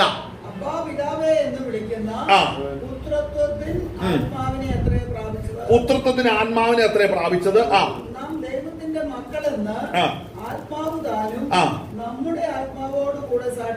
ഇവിടെ ശ്രമിക്കണം, ആത്മാവ് താനും നമ്മുടെ ആത്മാവോടുകൂടെ സാക്ഷ്യം പറയുന്നു. സ്തോത്രം. അപ്പൊ ശ്രദ്ധിക്കേണ്ട ഒരു കാര്യമാണ്, ഇത് വരമില്ലെങ്കിൽ, ദൈവം തന്റെ മേൽ പകർന്ന അഭിഷേകം ഇല്ലെങ്കിൽ എന്ത് സംഭവിക്കും? നമ്മൾ വായിക്കുന്ന കൊരിന്ത്യർക്കെഴുതിയ സ്തോത്രം കൊരിന്ത്യർക്കെഴുതിയ 1-ാം ലേഖനം അതിന്റെ 14-ാം അധ്യായം, ഹല്ലേലൂയ, അവിടെ വായിക്കുമ്പോൾ നമ്മൾ അവിടെ കൃപാവരങ്ങളെ കുറിച്ച് നമ്മളവിടെ വായിക്കും. നമ്മൾ വായിച്ച ഭാഗത്തിലേക്ക് വരുമ്പോൾ ഹല്ലേലൂയ, സ്തോത്രം, ഹല്ലേലൂയ, അവിടെ 14-ന്റെ 16-ാം വാക്യം നമുക്ക് വായിക്കാം. അല്ല, നീ ആത്മാവ് കൊണ്ട് സ്തോത്രം ചൊല്ലിയാൽ, ആത്മവരമില്ലാത്തവൻ നീ പറയുന്നത് തിരിയാതിരിക്കെ. അപ്പോൾ ഇവിടെ ശ്രദ്ധിക്കേണ്ട ഒരു കാര്യം, ആകെ നാം ആത്മാവ് കൊണ്ട് പ്രാർത്ഥിക്കും, ബുദ്ധി കൊണ്ട് പ്രാർത്ഥിക്കും, ആത്മാവ് കൊണ്ട് പാടും, ബുദ്ധി കൊണ്ടും പാടും. നീ ആത്മാവ് കൊണ്ട് സ്തോത്രം ചൊല്ലിയാൽ ആത്മവരമില്ലാത്തവൻ നീ പറയുന്നത് തിരിയാതിരിക്കുക. നിന്റെ സ്തോത്രത്തിന് എങ്ങനെ ആമേൻ പറയുമെന്ന് പറഞ്ഞാൽ പൗലോസ് ഉദ്ദേശിക്കുന്നത് ആത്മവരം ഉള്ളവൻ ഇനി മിണ്ടാതിരിക്കട്ടെ എന്നാണോ? ആണോ? അഭിഷേകം ഉള്ളവൻ ഇനി ഒന്ന് സ്തോത്രം പറയണ്ട, ഞങ്ങളെ പോലെ ഇങ്ങനെ ശവം പോലെ ഇരുന്നാൽ മതി എന്നാണോ ഉദ്ദേശിക്കുന്നത്? അല്ല, ആ വാക്യം ഉദ്ദേശിക്കുന്ന ആത്മവരം ഇല്ലാത്തവന്റെ കാര്യമാണ് ചോദിക്കുന്നത്. അഭിഷേകം ഉള്ളവൻ ആത്മാവിൽ സ്തോത്രം, ഹല്ലേലൂയ, മഹത്വങ്ങളെ വെളിപ്പെടുത്തുമ്പോൾ അതേ അഭിഷേകം ഇല്ലാത്തവൻ അവിടെ ഇരുന്നിട്ട് ഇത് കണ്ണു തള്ളിയിരിക്കുന്നത് കണ്ടിട്ടുണ്ടോ? ഞാൻ ഒത്തിരി കണ്ടിട്ടുണ്ട്. അഭിഷേകമില്ലാത്ത ഒത്തിരി എണ്ണം ആത്മാവിന്റെ ശക്തിയോടെ ശുശ്രൂഷിക്കുമ്പോൾ അതിനെ ഗ്രഹിക്കുവാൻ പ്രാപ്തമില്ലാതെ ഇരിക്കുന്നത് കാണുമ്പോൾ അവർ ചിന്തിക്കുന്ന നമുക്കെന്തോ കുഴപ്പമെന്ന്. നമുക്കല്ല കുഴപ്പം, ശുശ്രൂഷിക്കുന്നവനല്ല കുഴപ്പം, അഭിഷേകമില്ലാത്ത അവനാ കുഴപ്പം.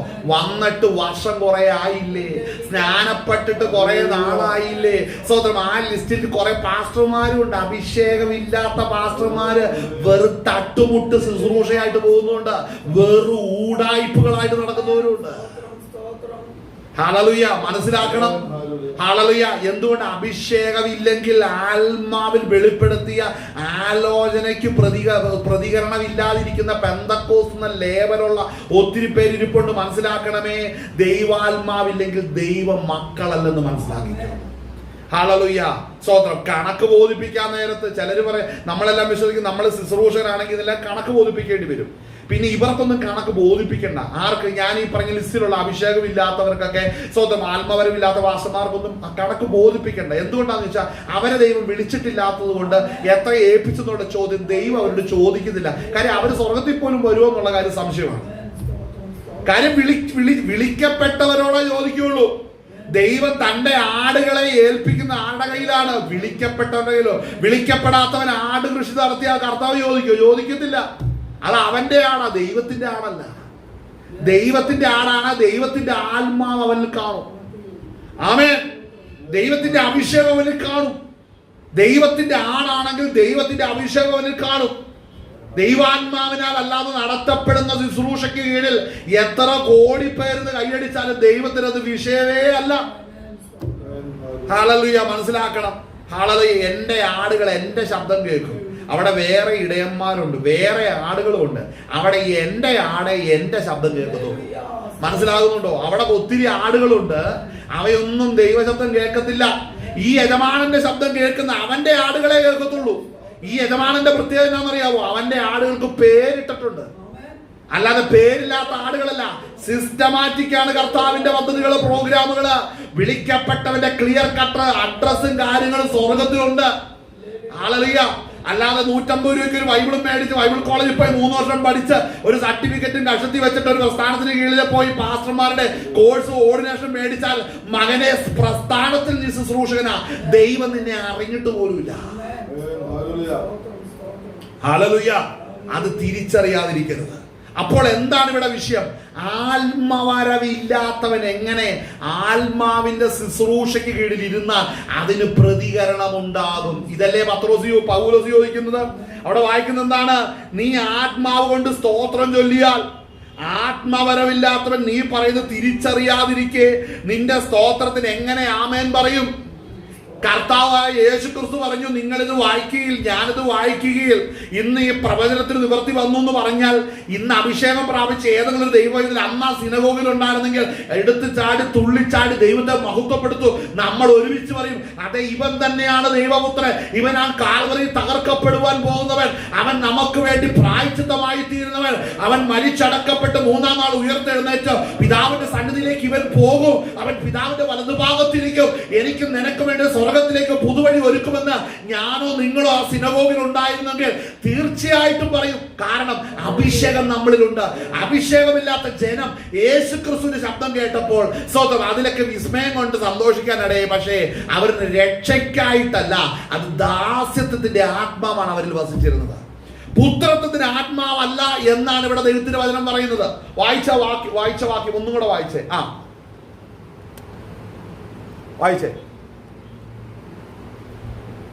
വായിച്ച വാക്യം. അല്ല, നീ ആത്മാവ് കൊണ്ട് സ്തോത്രം ചൊല്ലിയാൽ ആത്മവരമില്ലാത്തവൻ നീ പറയുന്നത് തിരിയാതിരിക്കെ വിഷയം അത് മനസ്സിലാകുന്നില്ല, അത് വിവേചിക്കാൻ പറ്റുന്നില്ല.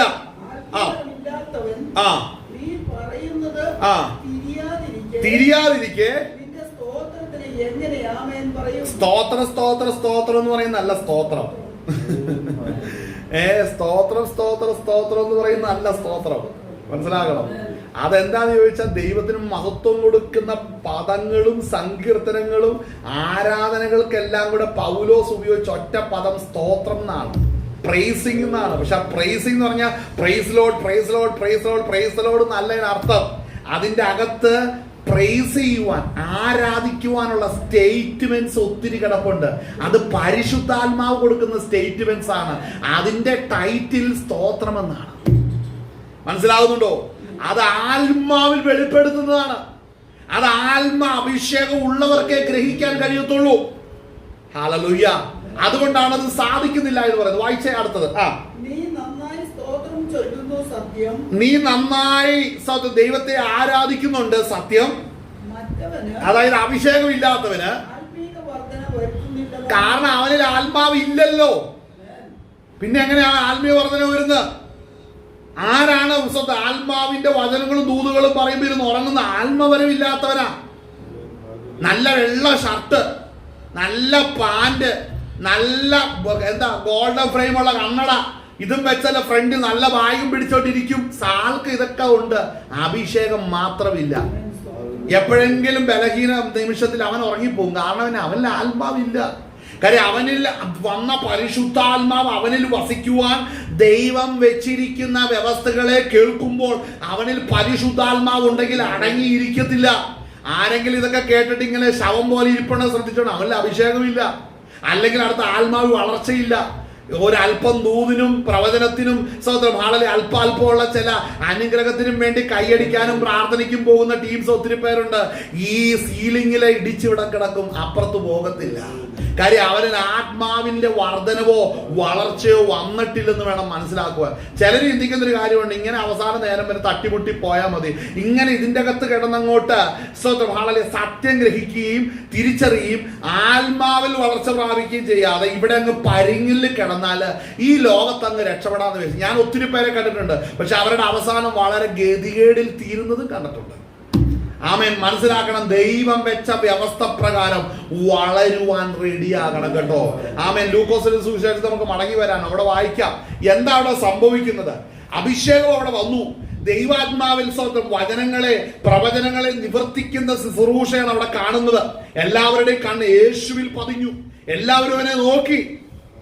അടുത്ത ശ്രദ്ധിക്കണം, ആത്മാവില്ലാത്തവന്റെ അടുത്ത ആശ്രയങ്ങൾ ശ്രദ്ധിക്കണം എവിടെയൊക്കെയാണെന്ന്. അഭിഷേകം ഇല്ലാത്തവന്റെ അടുത്ത സ്റ്റേജ് അവിടെ ഈ ഭാഗം വായിക്കുമ്പോൾ അറിയാൻ സാധിക്കും. വായിച്ചേ, തുടർന്ന് വായിച്ചേ. എല്ലാവരും അവനെ പുകഴ്ത്തി അവൻ അവന്റെ വായിൽ നിന്ന് പുറപ്പെട്ട ലാവണ്യ വാക്കുകൾ നിമിത്തം ആശ്ചര്യപ്പെട്ടു. കണ്ട, ഇവിടെ ശ്രദ്ധിക്കണം. ഇതൊക്കെ കേൾക്കുമ്പോ നമ്മൾ ചിന്തിക്കും ഇവരെല്ലാം ആത്മാവിലാണെന്ന്. അല്ലേ അല്ല. ശ്രദ്ധിക്കണം, എല്ലാവരും അവനെ പുകഴ്ത്തി. അപ്പൊ ചോദിക്കുന്നു, അയ്യോ അങ്ങനെ പുകഴ്ത്തുവാനൊക്കെ അഭിഷേകം ഇല്ലാതെ പറ്റുമോ? പറ്റൂന്നേ. റോട്ടിലുള്ള 10 പേരെ വിളിച്ചോണ്ട് പോവാ. ഒരു ആത്മീക ശുശ്രൂഷ നടക്കുന്ന ശുശ്രൂഷകർക്ക് അങ്ങനെ ഒരു 10 മിനിറ്റ് കേട്ടിട്ട് ഇതിനെ കുറിച്ച് 2 വാക്ക് പറഞ്ഞാൽ പറയൂ, അയ്യോ നല്ല പ്രസംഗം, നല്ല ശബ്ദമായിരുന്നു, നല്ല കാര്യങ്ങളൊക്കെ പറയുന്നു. ആരാ മോശം പറയുന്നേ? ഈ നല്ലത് പറയുന്നെല്ലാം ദൈവാത്മാവിൽ അല്ല കേട്ടോ. അങ്ങനെ തെറ്റായി ചിന്തിക്കുന്ന ഒത്തിരി പേരുണ്ട്. ഹാലറിയ, മോശം പറഞ്ഞില്ലല്ലോ എന്ന്. നീ നല്ലത് പറഞ്ഞാലും നീ നിന്നിൽ വ്യാപരിക്കുന്ന ദാസ്യത്വത്തിന്റെ ആത്മാവാണെങ്കിൽ നീ അസ്വത്വം ഔട്ട് ഓഫ് റേഞ്ചിലാണ് സംഭവം. ശ്രദ്ധിക്കേണ്ട കാര്യമാണ്. അവിടെ പറയുന്നതിന് എല്ലാവരും അതിനെ പുകഴ്ത്തി. അത് നല്ല കാര്യമല്ലേ? ഏതർത്ഥത്തിലാണ് നല്ലതാകുന്നത്? അടുത്ത വാക്ക് ശ്രദ്ധിക്കണം. എല്ലാവരും അവനെ പുകഴ്ത്തി. അടുത്തത് അവന്റെ യേശു ക്രിസ്തുവിന്റെ വായിൽ നിന്ന് പുറപ്പെട്ടു വരുന്ന ലാവണ്യ വാക്കുകൾ നിമിത്തം ആശ്ചര്യപ്പെട്ടു. അയ്യോ ഇത് ഭയങ്കരമാണ്. നമ്മളിത് വായിക്കുമ്പോൾ വളരെ ശ്രദ്ധിക്കേണ്ട ഒരു ഭാഗമുണ്ട്. ആ വാക്യം ഒന്നും കൂടെ വായിച്ചേ.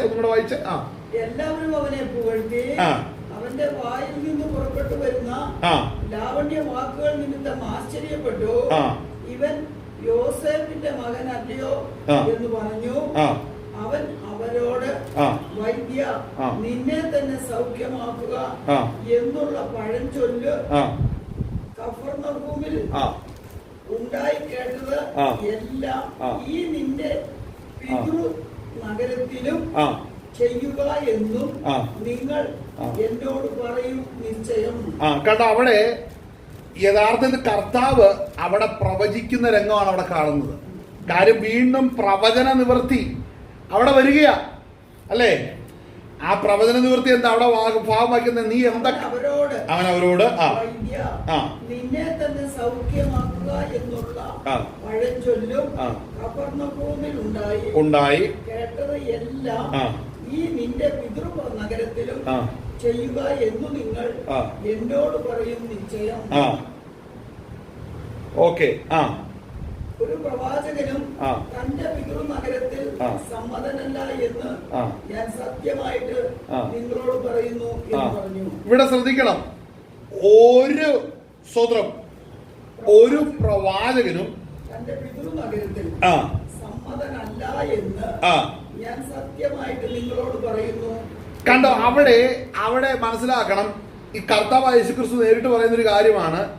ഒരു പ്രവാചകനും തൻ്റെ പിതൃഭവനത്തില് അവിടെ സമ്മതനല്ല, ഒരിക്കലും സമ്മതനല്ല. ഒരു പ്രവാചകന്മാരും തന്റെ ദേശത്ത് ഒരിക്കലും വിളങ്ങിയിട്ടില്ല, ശോഭിച്ചിട്ടില്ല. ഒരിടത്തും അത് സംഭവിക്കുന്നില്ല. ദൈവം അതിന് മറ്റൊരു വസ്തുത വെച്ചിരിക്കുന്നത്. അപ്പോൾ ചോദിക്കുന്നൊരു കാര്യമുണ്ട്, കർത്താവിന്റെ നാമം അങ്ങനെയാണെങ്കിൽ യഹൂദന്മാരുടെ ഇടയിലല്ലേ ശോഭിക്കേണ്ടത്? അങ്ങനെയാണെന്ന് പറഞ്ഞാൽ വീണ്ടും ഒരു 3.5 വർഷം കൂടെ കഴിഞ്ഞ് സഹോദരൻ 4 വർഷത്തോട് അടുക്കുന്ന ഒരു സമയത്താകുമ്പോൾ പെന്തക്കോസ് നാട് വന്ന് അപ്പോസ്തലന്മാർ ലോകത്തിന്റെ പല വൻകരകളിലേക്ക് യാത്ര ചെയ്യുന്ന രംഗത്തിലേക്ക് വരുമ്പോൾ യേശു ക്രിസ്തുവിന്റെ കാൽവരി മരണത്തെ വിശ്വസിച്ച് അനേകർ യേശുവിനെ കണ്ണുകൊണ്ട് കാണാതെ രക്ഷിക്കപ്പെടുന്നുണ്ട്. ഇനി ഞാനും നിങ്ങൾ രക്ഷിക്കപ്പെട്ടത് എങ്ങനെയാ? കർത്താവിനെ കണ്ടിട്ടാണോ രക്ഷിക്കപ്പെട്ടെ? അല്ല, വിശ്വാസമുള്ള വചനം കേട്ടപ്പോഴാണ് രക്ഷിക്കപ്പെട്ടത്. സത്യവചനം കേട്ടപ്പോഴാണ് രക്ഷിക്കപ്പെട്ടത്. അപ്പോൾ മനസ്സിലാക്കണം, യേശു ക്രിസ്തു തന്നെയും ആ പ്രവാചകൻ തന്നെയും തന്റെ പിതൃഭവനത്തിൽ സമ്മതനല്ല. ഹല്ലേലൂയ. എന്നാൽ കർത്താവിന്റെ നാമത്തിൽ നമ്മൾ രക്ഷിക്കപ്പെടുവാൻ ഇടയായി തീരുകയാണ്. യഹൂദന്മാർ ഒന്നടങ്കം അവനെ ക്രൂശിക്ക എന്ന് പറഞ്ഞ ഹല്ലേലൂയ കർത്താവിനെ സ്തോത്രം ഹല്ലേലൂയ ക്രൂശിലേക്ക് ഏൽപ്പിക്കുമ്പോഴും മനസ്സിലാക്കണം, കർത്താവിനെ ഒരു യഹൂദന്മാരും അംഗീകരിച്ചിരുന്നു വേണം മനസ്സിലാക്കുവാൻ.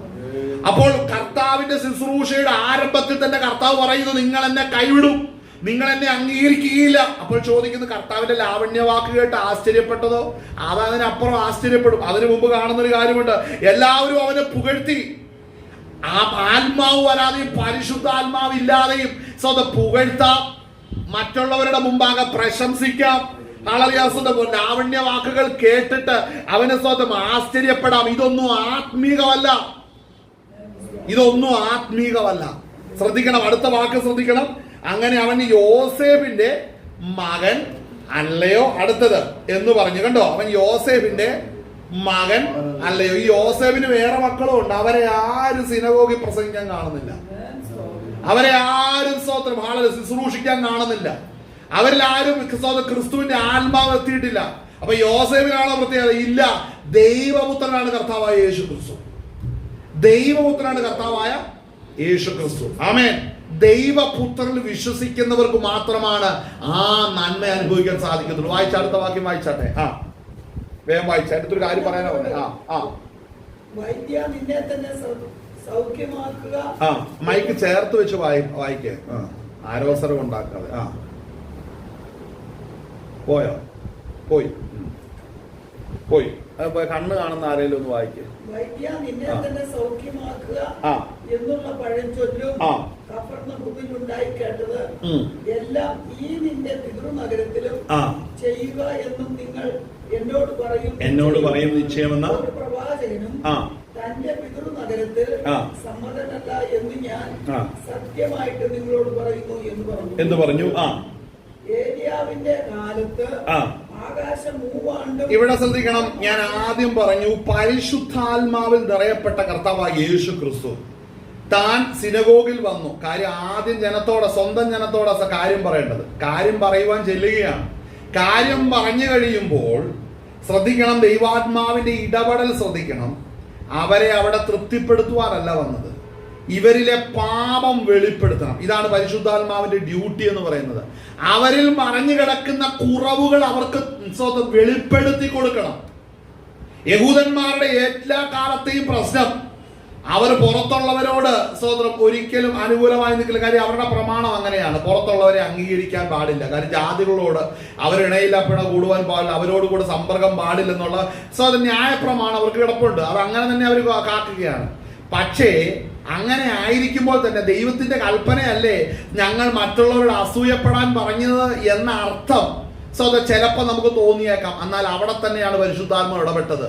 ഇവരോട് അരുത് എന്ന ഒരു കൽപ്പന കിടക്കുമ്പോൾ അതിന്റെ പിന്നിൽ ഏതിനോട് അരുതു, അവരോട് അരുതെന്നുള്ള വചനത്തിൽ നിൽക്കുന്നതിന് പകരം അവരോട് അസൂയപ്പെടുവാനും അവരെ നിന്ദിക്കുവാനും പഴിക്കുവാനും ദൂഷിക്കുവാനും കുറ്റം പറയുവാനും വളരെ എല്ലാ വിധത്തിലും അവരെ വിടക്കെന്നെണ്ണുവാനൊക്കെ പറഞ്ഞാൽ അതൊക്കെ പാപത്തിന്റെ ലിസ്റ്റിലേക്ക് കടക്കും. എന്നാൽ യഹൂദന്മാരെ സംബന്ധിച്ച് അവർക്ക് പാപബോധം വരണമെന്നുണ്ടെങ്കിൽ പാപ പരിഹാരം വരുത്തുവാൻ ദൈവപുത്രൻ വരികയും ന്യായപ്രമാണത്തിന് പൂർണ്ണത വരുത്തുകയും ചെയ്യുമ്പോൾ ന്യായപ്രമാണത്തിൽ പറയാത്ത പാപ സ്വഭാവം ഉള്ളവൻ പാപത്തിന് ജഡത്തിൽ ശിക്ഷ വിധിക്കപ്പെടണം. ഇതിനാണ് ദൈവപുത്രൻ അവതരിച്ചത്. ഇത് തിരിച്ചറിയുന്നവർക്ക് ഇതിന്റെ ഗ്രാഹ്യം ഗ്രഹിക്കുവാൻ ഇടയായി തീരും. വായിച്ച ആ ഭാഗം വായിച്ചാട്ടെ. ഏലിയാവിന്റെ കാലത്ത് ആകാശം 3 ആണ്ടും 6 മാസവും അടഞ്ഞിട്ട് ദേശത്തെങ്ങും മഹാക്ഷാമം ഉണ്ടായപ്പോൾ ഇസ്രായേലിൽ പല വിധവമാർ ഉണ്ടായിരുന്നു. എവിടെ ശ്രദ്ധിക്കണം, ഇസ്രായേലിൽ പല വിധവമാരും ഉണ്ടായിരുന്നു. എന്ന് ഞാൻ യഥാർത്ഥമായി നിങ്ങളോട് പറയുന്നു. ഇസ്രായേലിൽ പല വിധവമാരും ഉണ്ടായിരുന്നു. കാര്യം എന്നാന്നറിയ, കർത്താവിന്റെ കേൾക്കപ്പറ ഇവൻ യോസേഫിന്റെ മകനല്ലേ. അപ്പൊ അതിവിടെ തന്നെ ദൈവത്തിന്റെ ആത്മാവ് തൊട്ടു. യോസേഫിന്റെ അല്ല, ഇവിടെ അനേക വിധവമാരെ എടുക്കാം അല്ലേ. അപ്പൊ ദൈവത്തിന്റെ ആത്മാവ് നടത്തുന്ന ആ റൂട്ട് ശ്രദ്ധിക്കണം. അവരുടെ പാപത്തെ പിടിക്കേണ്ടതിനാണ് ദൈവത്തിന്റെ ആത്മാവ് ഇടപെട്ടുകൊണ്ടിരുന്നത്. അവിടെ എന്താ സംഭവിച്ചത്? ഇസ്രായേലിൽ പല വിധവമാരും ഉണ്ടായിരുന്നു. അടുത്തത് യഥാർത്ഥമായി നിങ്ങളോട് പറയുന്നു. അടുത്തത് എന്നാൽ സീദോനിലെ സാരപ്തായിൽ ഒരു വിധവയുടെ അടുക്കലേക്കല്ലാതെ അവരുടെ ആരുടെയും അടുക്കലേക്ക് ഏലിയാവിനെ അയച്ചില്ല. അതായത് പട്ടിണി കിടന്ന് മരിക്കുന്ന നേരത്തും പ്രവാചകനാകുന്ന ഏലിയാവിന് കിട്ടിയ നിയോഗം, നിങ്ങൾ പാളയത്തിന് പുറത്തു പോക്കോ, ഇസ്രായേൽ സമുദായത്തിന് പുറത്തു പോയിക്കോ എന്ന് പറയുന്ന ദൈവത്തെ കുറിച്ച് കേട്ടപ്പോൾ പെട്ടെന്ന് ചൊടിച്ചു. അതായത് ദൈവത്തിന്റെ പദ്ധതികൾ എപ്പോഴും ഞങ്ങളുടെ കഷത്തിന്റെ കീഴിലിരിക്കും, ഞങ്ങളുടെ പരിധിക്കുള്ളിലെ ദൈവത്തിന്റെ പ്രവൃത്തി നടക്കുകയുള്ളൂ എന്ന് വിചാരിക്കുമ്പോൾ പരിധിക്ക് അപ്പുറത്ത് ദൈവമഹത്വം വെളിപ്പെടുന്നത് കാണുമ്പോൾ മാത്രമാ മനുഷ്യർക്ക് കോപം ജനിക്കത്തുള്ളൂ, മനുഷ്യർക്ക് സ്വത്രം വൈരാഗ്യം ജനിക്കത്തുള്ളൂ. അപ്പോൾ ശ്രദ്ധിക്കേണ്ട ഒരു കാര്യം, എരിവ് വരുത്താൻ ദൈവത്തിന് അറിയാം, എരിവ് വരുത്തുവാൻ ദൈവത്തിന് അറിയാം, നല്ലതുപോലെ അറിയാം. നമ്മെ ഓരോരുത്തരെയും ദൈവത്തിന് ഉപയോഗിക്കാൻ കഴിയും. എങ്ങനെയാണെന്നറിയാമോ? നമുക്ക് എരിവ് വരുത്തുവാൻ ദൈവത്തിന് നല്ലപോലെ അറിയാം. കർത്താവ് പറയുന്ന പദം ശ്രദ്ധിക്കണം. അന്ന് സ്തോത്രം ഇസ്രായേൽ പല വിധവമാരും ഉണ്ടായിരുന്നു. അതിലൊരു വിധവമാരുടെ വീട്ടിലേക്കും വിട്ടിട്ടില്ല. ഗ്ലോറി സ്തോത്രം ആമേന്ന് പറഞ്ഞ് തുള്ളുന്ന സ്ത്രീകൾ ഒത്തിരി എണ്ണം സിനോഗിൽ കിടപ്പുണ്ട്. അവരോടാ പറയുന്നത്, നിങ്ങളെ ഒന്നും അല്ല കേട്ടോ വിളിച്ചതെന്ന് പറയുമ്പോൾ അത് ഉള്ളത്തിൽ കുത്തുന്ന ഒരു അനുഭവത്തിലേക്ക് വരും. ഇന്ന് അനേക ശുശ്രൂഷകൾ വേറും ഗുണമില്ലാത്ത നിലവാരത്തിൽ പോകുമ്പോൾ യേശുവിന്റെ ശുശ്രൂഷയൊന്നും നമ്മൾ തുറന്നു നോക്കണം. താൻ പറയുന്നത് മടിയില്ലാതെ പറഞ്ഞു, പേടിക്കാതെ പറയുന്നു. ഇന്ന് പലതും കണ്ടും കേട്ടും പേടിച്ചും നരങ്ങിയും ദാസ്യത്വത്തിന്റെ ശുശ്രൂഷയിൽ പോകുന്ന ഒത്തിരി പേരുണ്ട്. സത്യം പറയുവാൻ സ്വന്തം മടിയാണ്, സത്യം പറയുവാൻ മനസ്സില്ല. ഇന്ന് കാഹളം ധ്വനിച്ചാൽ, മകനെ നിന്റെ ശുശ്രൂഷ കൊണ്ട് നീ അക്കരെ നാട് എത്തുവോ? നിന്റെ ശുശ്രൂഷയിൽ ദൈവം പ്രസാദിച്ചിട്ടുണ്ടോ? ഒരിക്കലെങ്കിലും സത്യം പറഞ്ഞിട്ടുണ്ടോ? വായിച്ചേ. ഔവണ്ണം എലീശ പ്രവാചകന്റെ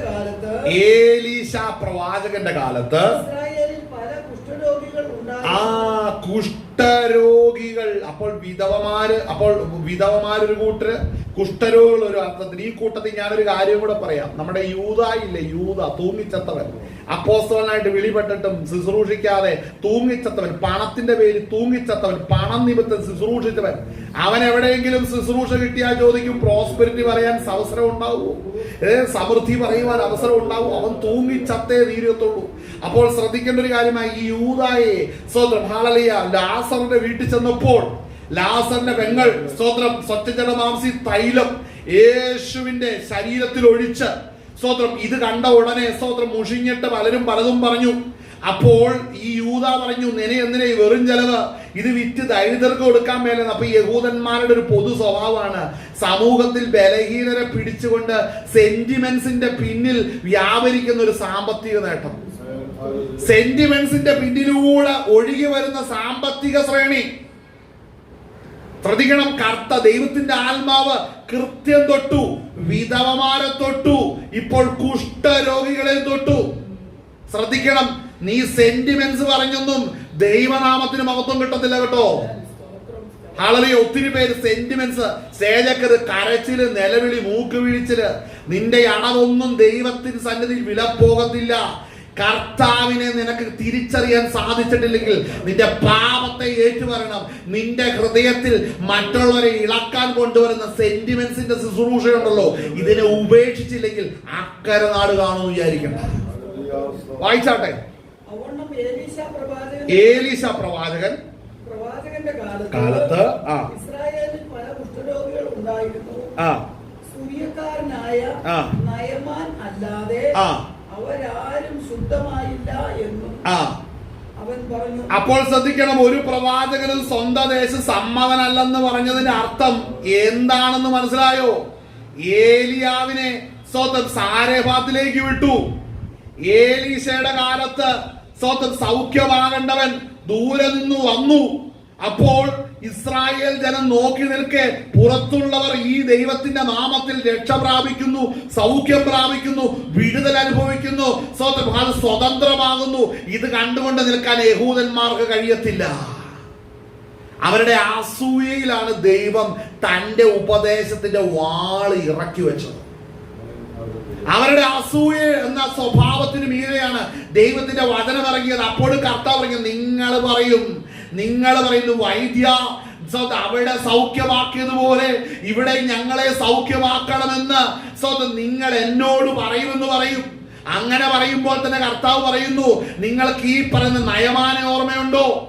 ഈ സാരേഫാത്തിലെ വിധവയെ ഓർമ്മയുണ്ടോ? ഇതൊക്കെ ജാതികളല്ലേ, അവര് ഞങ്ങളുമായിട്ട് സമ്പർക്കമില്ലല്ലോ. നിനക്ക് സമ്പർക്കമില്ലാത്ത മേഖലകളിൽ ദൈവിക ഇടപെടൽ വരുമ്പോഴാണ് മകനെ നിനക്ക് എരിവുണ്ടാകത്തുള്ളൂ. ഇത് ദൈവത്തിനാണ് ഈ ട്രീറ്റ്മെന്റ് അറിയത്തുള്ളൂ. അതുകൊണ്ട് അലക്ഷ്യമായി സ്വന്തം ഗൗരവമില്ലാതെ ജീവിതം മുന്നോട്ട് പോകുന്ന ആരെങ്കിലും എന്നെ കേൾക്കുന്നുണ്ടെങ്കിൽ മനസ്സിലാക്കിക്കോണമേ, നിനക്ക് എരിവ് വരുത്തുവാൻ ദൈവത്തിനറിയാം.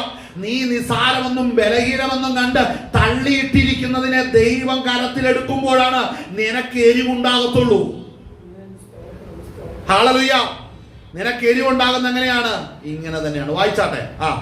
പള്ളിയിലുള്ളവർ ഇത് കേട്ടിട്ട് എല്ലാവരും കോപം നിറഞ്ഞവരായി എഴുന്നേറ്റു അവനെ പട്ടണത്തിന് പുറത്താക്കി അവരുടെ പട്ടണം പണിതിരുന്ന മലയുടെ വക്കോളം കൊണ്ടുപോയി തല കീഴായി തള്ളിയിടുവാൻ ഭാവിച്ചു. കണ്ടോ? തല കീഴായി തള്ളിയിടുവാൻ ഭാവിച്ചു. അപ്പോൾ ശ്രദ്ധിക്കണം, ദാവീദ് എന്തുകൊണ്ടാണ് ഇത് പറഞ്ഞത്? ദാവീദ് എന്തുകൊണ്ടാണ് ഇത് പറഞ്ഞത്? ശ്രദ്ധിക്കണം. കർത്താവായ യേശു ക്രിസ്തുവിനെ താൻ ഉള്ളത് പറഞ്ഞപ്പോൾ എന്താ പറഞ്ഞത്? യഹൂദന്മാരെ, നിങ്ങൾക്ക് പ്രമാണം കിട്ടിയാലും നിങ്ങൾ ദൈവത്തെ അനുസരിച്ചിട്ടില്ല. എന്നാൽ എന്നെ അനുസരിച്ച് ദൈവത്തെക്കുറിച്ച് കേൾക്കാത്ത അറിയാത്ത ജാതിയിലേക്ക് ഞാൻ സുവിശേഷവുമായി പോകുമെന്നുള്ള തീരുമാനം കേട്ടപ്പോൾ, ജാതികൾ രക്ഷ പ്രാപിക്കുമെന്ന് കേട്ടപ്പോൾ കർത്താവിനെ ഒടുക്കിക്കളയുവാൻ തുടങ്ങി. മനസ്സിലാക്കണം, പല പ്രസ്ഥാനങ്ങളും ഉപയോഗിക്കപ്പെടേണ്ട അഭിഷിക്തന്മാരെ ഒടുക്കിക്കളയുവാൻ, തലകീഴായി തള്ളിയിടുവാൻ തലച്ചു വരുന്നതിന്റെ പിന്നിലെ കാരണം ശ്രദ്ധിക്കണമേ. അവരെ കൂടാതെ ദൈവം പുറത്ത് പലതും പ്രവർത്തിക്കുന്നതാണ് അവരെ ചൊടിപ്പിച്ചത്. അതാണ് ദൈവത്തിന്റെ പ്രവൃത്തി. ദൈവത്തിനറിയാം എങ്ങനെ നിനക്ക് എരിവ് വരുത്തണമെന്ന്, എങ്ങനെ നിനക്ക് എരിവ് വരുത്തണമെന്ന് സ്വർഗത്തിലെ ദൈവത്തിന് നല്ലപോലെ അറിയാം, നല്ലതുപോലെ അറിയാമെന്ന് മനസ്സിലാക്കണം. അപ്പോൾ ദൈവത്തിന്റെ അഭിഷേകം ഇറങ്ങി വരുന്നത് അസാധാരണമായ ദൈവപ്രവൃത്തികൾ വെളിപ്പെടുത്തുവാനാണ്. എന്നാൽ അഭിഷേകം പ്രാപിച്ചവനെ തോടുവാൻ സാധിക്കത്തില്ല, തോടുവാൻ സാധിക്കത്തില്ല. കർത്താവ് അവരുടെ നടുവിലൂടെ നടന്നിങ്ങ് പോരുകയുള്ളൂ. സ്വന്തം നിങ്ങൾ തള്ളി തള്ളി തള്ളി സ്വന്തം ഹല്ലേലൂയ സ്വന്തം മലയുടെ ചെരുവ് വരെ കൊണ്ടു അവിടെ ചെല്ലുമ്പോൾ നിങ്ങൾ ആരുടെ മേൽ ലക്ഷ്യം വെച്ചോ ആ ലക്ഷ്യം ദൈവം അങ്ങ് തകർത്തു കളയും. കാര്യം അവൻ തകർക്കപ്പെടുവാൻ സമയമായിട്ടില്ല. എന്റെ ആത്മാവനിൽ വസിക്കുന്നുണ്ട്. അവനെ തകർക്കുന്നത് നിങ്ങളുടെ സമയത്തിലല്ല, എന്റെ സമയത്തിലെന്ന് പിതാവ് തീരുമാനിച്ചിട്ടുണ്ട്. അങ്ങനെയെങ്കിൽ മനസ്സിലാക്കണം, ഹല്ലേലൂയ സ്വന്തം 2 ദൂതന്മാര് സോദോമിലേക്ക് ഇറങ്ങിപ്പോയി. അവരെ കിട്ടണമെന്ന് പറഞ്ഞിട്ട് സോദോമിലെ ഗോമോറയിലെ സകല പാപമനുഷ്യരും ലോത്തിന്റെ ഭവനം വളഞ്ഞു. അതിന്റെ നടുവിൽ നിന്ന് സ്വന്തം വളരെ പാപമറിയാത്തവരും ദൈവത്തിന്റെ വിശുദ്ധന്മാർ 2 പേരെ കടന്നു പിടിക്കുവാനായിട്ട് തുടങ്ങി. ഉടനെ വാതിൽ തുറന്ന് പുറത്തു വന്ന് ദൂതന്മാരെ കണ്ട ഉടനെ സകല ജനത്തിനും അന്ധത ബാധിച്ചു. അങ്ങനെയെങ്കിൽ മനസ്സിലാക്കണം, ഉന്തി മലയുടെ വക്കിൽ കൊണ്ട് തള്ളിയിടുവാൻ അടുത്തു വരും. പക്ഷെ നീ കാണാത്ത ഒരു അന്ധകാരം നിന്റെ കണ്ണുകളിൽ വ്യാപരിച്ചു തുടങ്ങുമെന്ന് മനസ്സിലാക്കണം. അഭിഷിക്തന്മാർക്ക് നേരെ കളിച്ചാൽ മനസ്സിലാക്കണം, അഭിഷേകത്തിന് മേലെ കളിച്ചാൽ അല്ലെങ്കിൽ നിന്റെ പ്രവൃത്തിയെ മൂടിക്കളയുന്ന അന്ധകാരം നിന്റെ ഭവനത്തിന് മീതെ കയറി വരും. ഹല്ലേലൂയ. അത് ദൈവത്തിന്റെ നീതിയാണ്, അത് ദൈവത്തിന്റെ നീതിയാണ്. വായിച്ച 10-ാം സങ്കീർത്തനത്തിലേക്ക് നമുക്കൊന്ന് കടന്നു വരാം. വായിച്ച 10-ാം സങ്കീർത്തനത്തിലാണ് നമ്മൾ ഇന്ന് തുടങ്ങിയത് അല്ലേ? ആ 10-ാം സങ്കീർത്തനത്തിലാണ് നമ്മൾ ഇന്ന് സഹോദരൻ ഉപദേശത്തിന്റെ കാര്യങ്ങളെ സഹോദരൻ നമ്മൾ തുടങ്ങുവാൻ ഇടയായി തീർന്നത്. എന്താണ് അവിടെ പറഞ്ഞത്? ദുഷ്ടൻ എന്താ സംഭവിക്കുന്നത്? അവനെ തള്ളിക്കളയുവാൻ കർത്താവിനെ യേശു കർത്താവിനെ തലകീഴായി തള്ളിക്കളയുവാനായിട്ട് നോക്കി. കണ്ടോ എങ്ങനെയുള്ള തലകീഴായിട്ട് വീണാൽ എങ്ങനെ സംഭവിക്കും? പെടലി പോയി തല പോയി കുത്തും, പെടലി ഓടിയും മരിക്കും. അപ്പോ അവസത്ത് ഇതുവരെയും സ്വന്തം ആ സിനഗോഗിന്റെ അകത്തിരുന്ന് ഉപദേശം കേട്ടവരിൽ നീ പെട്ടെന്ന് എങ്ങനെ ഈ സ്വഭാവത്തിലേക്ക് വന്നത്? അപ്പോൾ കൊലപാതകം ചെയ്യുവാൻ പെട്ടെന്ന് തീരുമാനിക്കണമെന്നുണ്ടെങ്കിൽ പെട്ടെന്ന് അവരിൽ കയറിയ ഒരുവനുണ്ട്. മനസ്സിലാകുന്നുണ്ടോ? അതവനെ ഒടുക്കി കളയുവാനാണ് കയറിയത്. അപ്പോൾ സ്വന്തം മരുഭൂമി വിട്ട സാത്താൻ അടുത്തത് കയറി വന്നത് എവിടെയാണെന്നറിയോ? സിനഗോഗിന്റെ അകത്താ. സിനഗോഗിന്റെ അകത്ത് യെശയ്യാ പ്രവാചകന്റെ വചനത്തിന്റെ മുമ്പിൽ ഇരുന്നു കൊണ്ട് ഉപദേശം കേട്ടവനാണ് മരുഭൂമിയിൽ നിന്ന് പിശാച് അടുത്ത് കയറി വരുന്നത്. അപ്പൊ ശ്രദ്ധിക്കണം. എന്നാൽ പിശാചിന്റെ പ്ലാൻ നടന്നോ? നടന്നില്ല. കാര്യം ദൈവത്തിന്റെ സമയമല്ല. ദൈവത്തിന്റെ സമയത്തിന് മുമ്പ് പിശാചിനെ കച്ചകെട്ടി വന്നാലും ശരി മക്കളെ നടക്കുകയില്ല. ദൈവമാണ് ആരംഭിച്ചതെങ്കിൽ പിശാച് തന്നെ മുമ്പിൽ അലറിയെടുത്താലും നടക്കുകയില്ല. ദൈവത്തിന്റെ അഭിഷേകമാണ് ആരംഭിച്ചതെങ്കിൽ അത് കർത്താവ് സ്വർഗം തന്നെ അത് പൂർത്തീകരിക്കുക തന്നെ ചെയ്യും. ഹല്ലേലൂയ. 10-ാം സങ്കീർത്തനത്തിലേക്ക് നമ്മൾ നോക്കുമ്പോൾ, ഹല്ലേലൂയ, സങ്കീർത്തനം നമ്മൾ നോക്കുമ്പോൾ യഹോവേ നീ ദൂരത്ത് നിൽക്കുന്നതെന്ന് പറഞ്ഞ് ചോദിച്ചു. അടുത്തതിന്റെ രണ്ടാം വാക്ക്, ദുഷ്ടൻ അഹങ്കാരത്താൽ എളിയവർ തപിക്കുന്നു, അവർ നിരൂപിച്ച ഉപായങ്ങളെ തന്നെ അവൻ തന്നെ പിടിപെടട്ടെ. അടുത്തത്, ദുഷ്ടൻ തന്റെ മനോരഥത്തിൽ പ്രശംസിക്കുന്നു. ശ്രദ്ധിക്കണം, ദുഷ്ടനെ അവന്റെ മനോരഥത്തിൽ പ്രശംസിക്കുന്നു. സാരേഫാത്തിലെ വിധവയെ കുറിച്ച് കേട്ടപ്പോൾ, നയമാണെന്ന കുഷ്ഠരോഗിയെ കുറിച്ച് കേട്ടപ്പോൾ, ശ്രദ്ധിക്കണം, ജാതികളിലേക്ക് ദൈവത്തിന്റെ പ്രവൃത്തി തിരിയുന്നു എന്ന് കേട്ടപ്പോൾ ഉടനെ ചിന്തിച്ചു, ഇവനെ ഞങ്ങൾ തകർത്ത് കളയും. ദുഷ്ടൻ തന്റെ ദുഷ്ടതയുടെ മനോരഥത്തിലാണ് അവൻ വസിക്കുന്നത്, അവൻ ചലിക്കുന്നത്. അല്ലേ, അവിടെ വായിക്കുന്ന എന്താണ്? ദുഷ്ടൻ തന്റെ മനോരഥത്തിൽ പ്രശംസിക്കുന്നു. ഞങ്ങൾ അവനെ കൊണ്ടുപോകും, അവനെ തലകീഴായിട്ട് ഞങ്ങൾ താഴെ താത്തിയിടും. ഞങ്ങൾ ഇന്ന് ജാതികളുടെ കീഴിലിരിക്കുമ്പോൾ ഇതിന്റെ ഇടയിൽ നിന്ന് മറ്റൊരു ഉപദേശങ്ങൾ കേൾക്കണം, ഞങ്ങൾ അവനെ മുടിച്ചു കളയും. ശ്രദ്ധിക്കണമേ, ദൈവ സന്നിധിയിലും കർത്താവിന്റെ നാമത്തിന് എതിരായി ഇതുപോലെ മനോരഥത്തിലിരിക്കുന്ന ഒത്തിരി ജീവിതങ്ങളുണ്ട്. ദൈവം അറിയുന്നുണ്ട് ന്യായവിധി എങ്ങനെ വരുത്തണം എന്നുള്ളത്. ആമേൻ. തന്റെ അഭിഷിക്തനെ തലകീഴായിട്ട് തകർത്ത് കളയുവാൻ പ്ലാൻ ഇട്ടാൽ അത് ദൈവം അനുവദിക്കത്തില്ല. ഹല്ലേലൂയ. ശ്രദ്ധിക്കണം, അവിടെ വായിക്കുന്ന വാക്ക് ശ്രദ്ധിക്കണം. അവിടെ ദുഷ്ടൻ, ആ വാക്യം, ദുഷ്ടൻ തന്നെ മനോരഥത്തിൽ പ്രശംസിക്കുന്നു. അടുത്ത വാക്യം, അടുത്ത്, കണ്ടോ? അപ്പോൾ ശ്രദ്ധിക്കണം, എന്തുകൊണ്ടാണ് എല്ലാവരുടെയും കണ്ണ് ദൈവപുത്രനിൽ പതിഞ്ഞപ്പോഴും അവർ അത്ര നല്ല ലാവണ്യ വാക്ക് വന്നവനെ കൊല്ലുകയാണോ വേണ്ടത്? അവന്റെ വാക്ക് കേൾക്കുകയല്ലേ വേണ്ടത്? അത് അനുസരിക്കേണ്ടി വരത്തില്ലേ? ഇവൻ പറഞ്ഞതെന്താണ്? ഞങ്ങൾക്ക് എല്ലാവരുടെയും ജീവിതത്തിനും ഞങ്ങളുടെ വഴികൾക്കും വിരോധമായ കാര്യമാണ് യേശു ക്രിസ്തു പറഞ്ഞത്. അങ്ങനെയെങ്കിൽ ഞങ്ങളെല്ലാവരും ഒരുമിച്ച് നിന്നുകൊണ്ട് ഒരു വിധി നടപ്പാക്കും. എന്താണ്? ഇവന് മരണവിധി ഞങ്ങൾ കൊടുക്കും. ഇതാണ് ദൈവപുത്രനെതിരെ ജനം തീരുമാനിച്ചത്. പക്ഷേ ആ നിരൂപണങ്ങളെ തകർക്കാനാണ് ദൈവം മേഘത്തിൽ ഇറങ്ങി വരുന്നത്. ഹല്ലേലൂയ. മേഘത്തിൽ ഇറങ്ങി വരുന്നത്. അവിടെ വായിക്കുമ്പോൾ അവിടെ അടുത്ത വാക്യം എന്താ വായിക്കുന്നത്? ദുഷ്ടൻ ഉന്നത ഭാഗത്തോടെ അവൻ ചോദിക്കുകയില്ല എന്ന്. ആര് ചോദിക്കില്ല? ദൈവം ചോദിക്കില്ലെന്ന്. അതായത് ഇന്ന് സകല മനുഷ്യരുടെയും ഹൃദയത്തിൽ ചോദിക്കുമ്പോൾ, എല്ലാ പാപവും ചെയ്ത് നടക്കുമ്പോൾ അവനോട് ചോദിച്ചാൽ പറയുന്ന ഒറ്റ കാര്യമുള്ള, ഇതൊക്കെ ദൈവം എന്നൊക്കെ പറയുന്നത് വെറുതെയാ. ഞാൻ ഒരുത്തന്റെ കഴുത്ത് കണ്ടിച്ചപ്പോ ദൈവം എവിടെയായിരുന്നു? ഞാൻ ഒരുത്തനെ തല്ലിയപ്പോ ദൈവം എവിടെയായിരുന്നു? ഞാൻ ഒരുത്തനെ മുടിക്കുവാനായിട്ട് ഓടി നടന്നപ്പോൾ ദൈവം എവിടെയായിരുന്നു? ശ്രദ്ധിക്കുന്ന കാര്യമാണ്. അതായത് ഇവർ ചോദിക്കുന്ന ചോദ്യം, ഇവൻ പാപം ചെയ്യുമ്പോ ഇവന്റെ കൈക്ക് കയറി പിടിക്കുന്ന ഒരു ദൈവത്തെയാണ് ഇവർ പ്രതീക്ഷിക്കുന്നത്. അരുതെന്ന് പറഞ്ഞ് കയറി പിടിക്കുന്ന ഒരു ദൈവത്തെയാണ് ഇവർ പ്രതീക്ഷിക്കുന്നത്. നിന്റെ മനോരഥത്തിൽ നീ നടക്കണം. നിന്നെ കുറിച്ച് എഴുതി വെച്ചിരിക്കുന്ന എന്താണ് പറയുക? ദുഷ്ടൻ തന്റെ മനോരഥത്തെ പ്രശംസിക്കുന്നു, ദുരാഗ്രഹി യഹോവയെ ത്യജിച്ച് നിന്ദിക്കുന്നു. ദുഷ്ടൻ ഉന്നത ഭാവത്തോടെ ചോദിക്കുകയില്ലെന്നേ. അതൊക്കെ വെറുതെ അങ്ങ് എഴുതി വെക്കോട്ടെ. അതൊക്കെ അങ്ങനെ ചോദ്യം ഉണ്ടാവില്ല. ഇത് ദുഷ്ടന്മാരുടെ, എല്ലാ ദുഷ്ടന്മാരുടെയും ഹൃദയത്തിൽ ഒരു ചിന്തയാണ്, ഞാൻ എന്ത് ചെയ്താലും എനിക്കൊരു ചോദ്യം ഉണ്ടാകത്തില്ല. രാഷ്ട്രീയ പിടിപാടുണ്ടെങ്കിൽ കേസ് തേച്ച് വായിച്ച് കളഞ്ഞാൽ മാത്രം മതി, ദൈവം ഒന്നും ചോദിക്കൂലെന്നേ. ദുഷ്ടൻ വായിച്ചേ, ദൈവമില്ല എന്നാകുന്നു അവന്റെ നിരൂപണം. ഓക്കെയും. അടുത്തത്,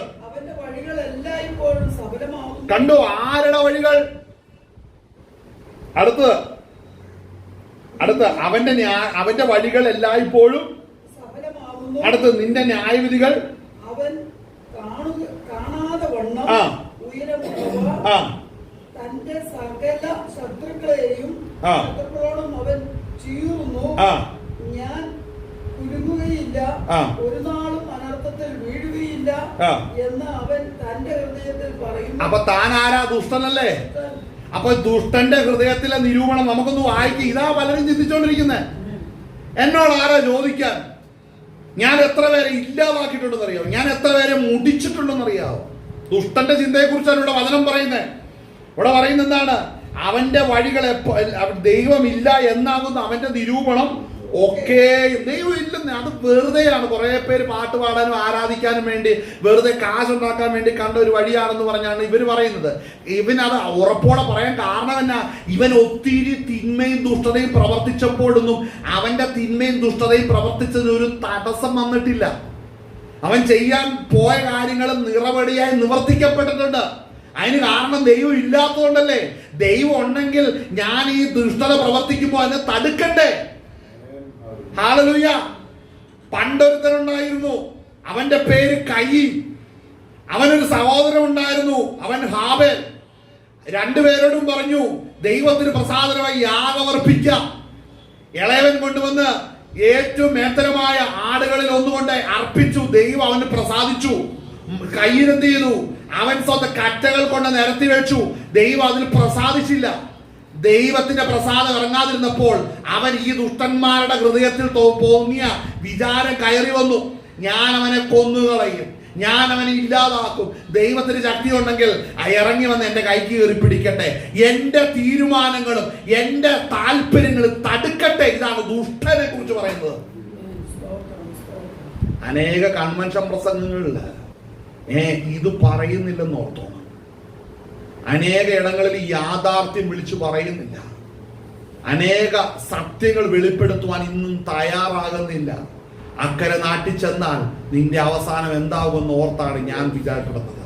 ഒത്തിരി പേര്, ഒത്തിരി പ്രസംഗകര് ഞാൻ മനസ്സിലാക്കുന്നത് ഏറ്റവും പുറകിൽ കാണും.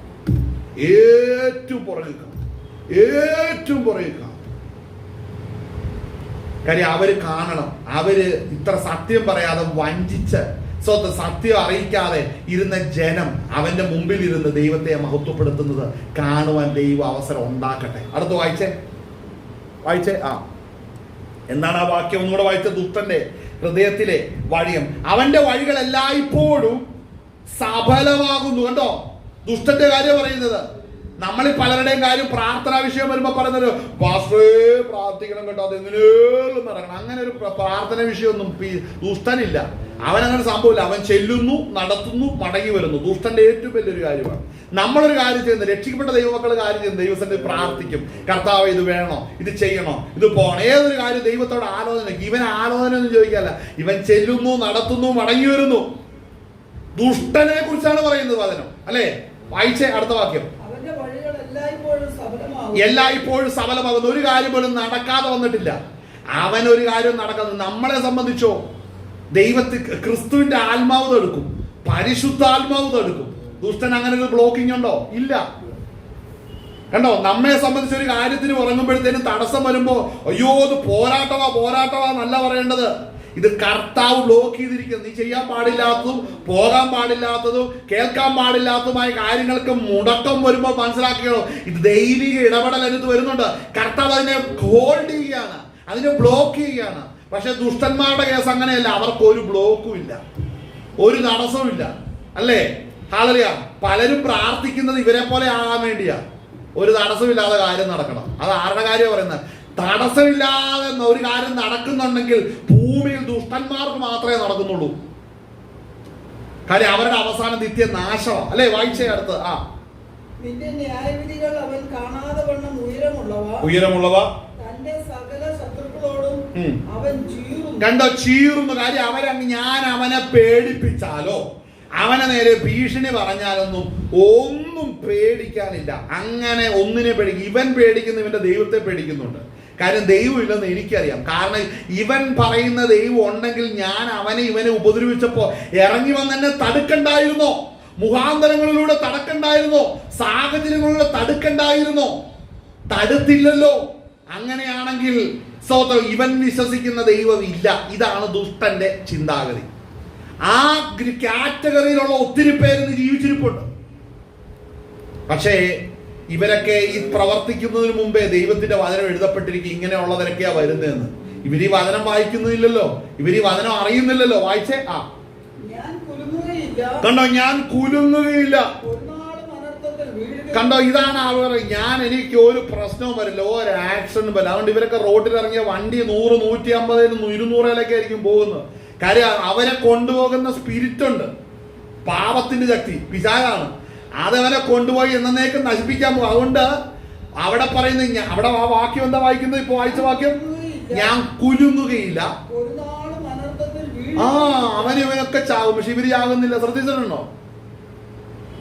ഈ ദുഷ്ടത പ്രവർത്തിക്കുന്നവൻ ഭൂമിയിൽ മരണപ്പെടുന്നില്ല. അവൻ ഇങ്ങനെ ഇരിക്കുന്നത് കാണുന്നുണ്ട്. എന്താ? ഇതാണ് കാരണം.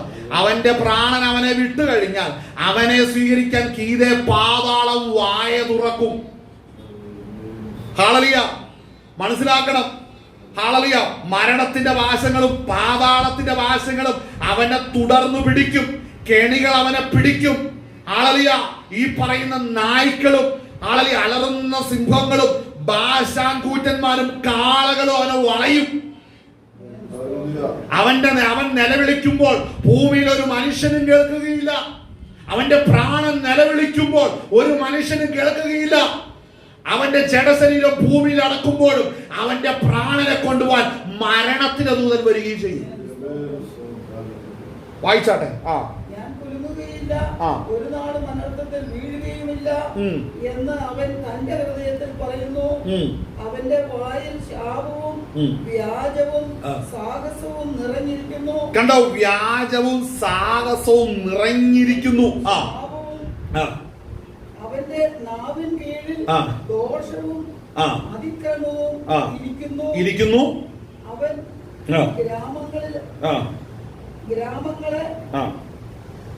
ഗ്രാമങ്ങളുടെ ഒളിവുകളിൽ പതിയിരിക്കുന്നു. മറവിടുകളിൽ വെച്ച് കുറ്റമില്ലാത്തവനെ കൊല്ലുന്നു. ശ്രദ്ധിക്കണം, അവന്റെ കിട്ടുന്ന സാഹസം ശ്രദ്ധിക്കണം. അപ്പോൾ ശ്രദ്ധിക്കണം, ഇപ്പോൾ ക്രിസ്തുയേശുവിലുള്ളവർക്ക് അങ്ങനെയാണെങ്കിൽ നമ്മളിൽ വസിക്കുന്ന പരിശുദ്ധാത്മാവ് ദുഷ്ടന്മാരുടെ വഴികളിൽ നിന്നും നമ്മെ സൂക്ഷിച്ചൊഴിയുവാൻ ഇടയാകത്തില്ലേ? ഹല്ലേലൂയ. ദുഷ്ടന്മാര് പോകുന്ന വഴികളിലൂടെ ഒരു ദൈവ വൈതലിനെ വിടാതെ വണ്ണം ദൈവം റൂട്ട് മാറ്റൂലേ? മാറ്റുക തന്നെ ചെയ്യും. ദൈവത്തിന്റെ ആത്മാവ് അതിന് ചില വഴികൾ ബ്ലോക്ക് ആക്കും, ചില റൂട്ടുകൾ മാറ്റും, ചില ദിവസം പെൻഡിങ്ങുകൾ വരും, ചില സമയത്ത് അർജന്റായിട്ട് തന്നെ നടത്തും. ഇതൊക്കെ ദൈവാത്മാവ് നടത്തുന്ന കാര്യം.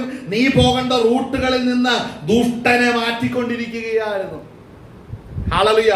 ദുഷ്ടനും എതിർപ്പെടുമ്പോഴാണ് വണ്ടി തമ്മിൽ കൂട്ടിയിടിച്ച് അവിടെ വെട്ട്, ഒരു വെട്ട്, രണ്ട് വെട്ട്, മൂന്ന് വെട്ടൊക്കെ നടക്കുന്നത് എപ്പോഴാ? ദുഷ്ടന്മാരെ തമ്മിൽ കൊണ്ട ദൈവം സ്വർഗത്തിലെ പിതാവ് കൊണ്ട ഇടുന്നതാണ്.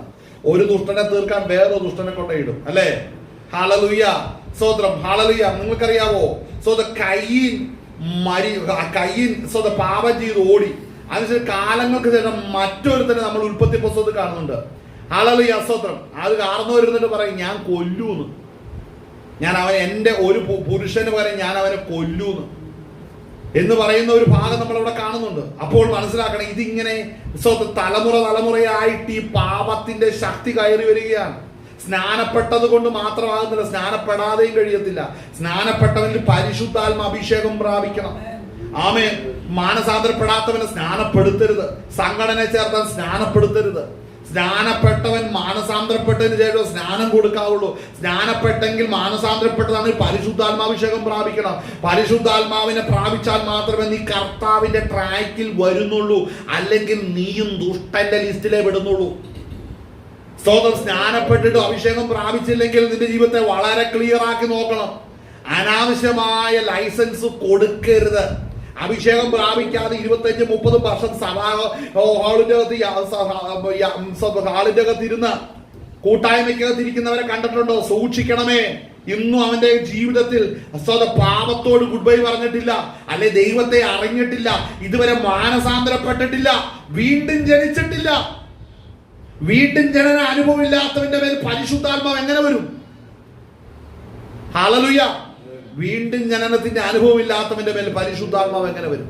അപ്പോൾ വീണ്ടും ജനനത്തിന്റെ അനുഭവത്തിലേക്ക് വന്നേ തീരത്തുള്ളൂ.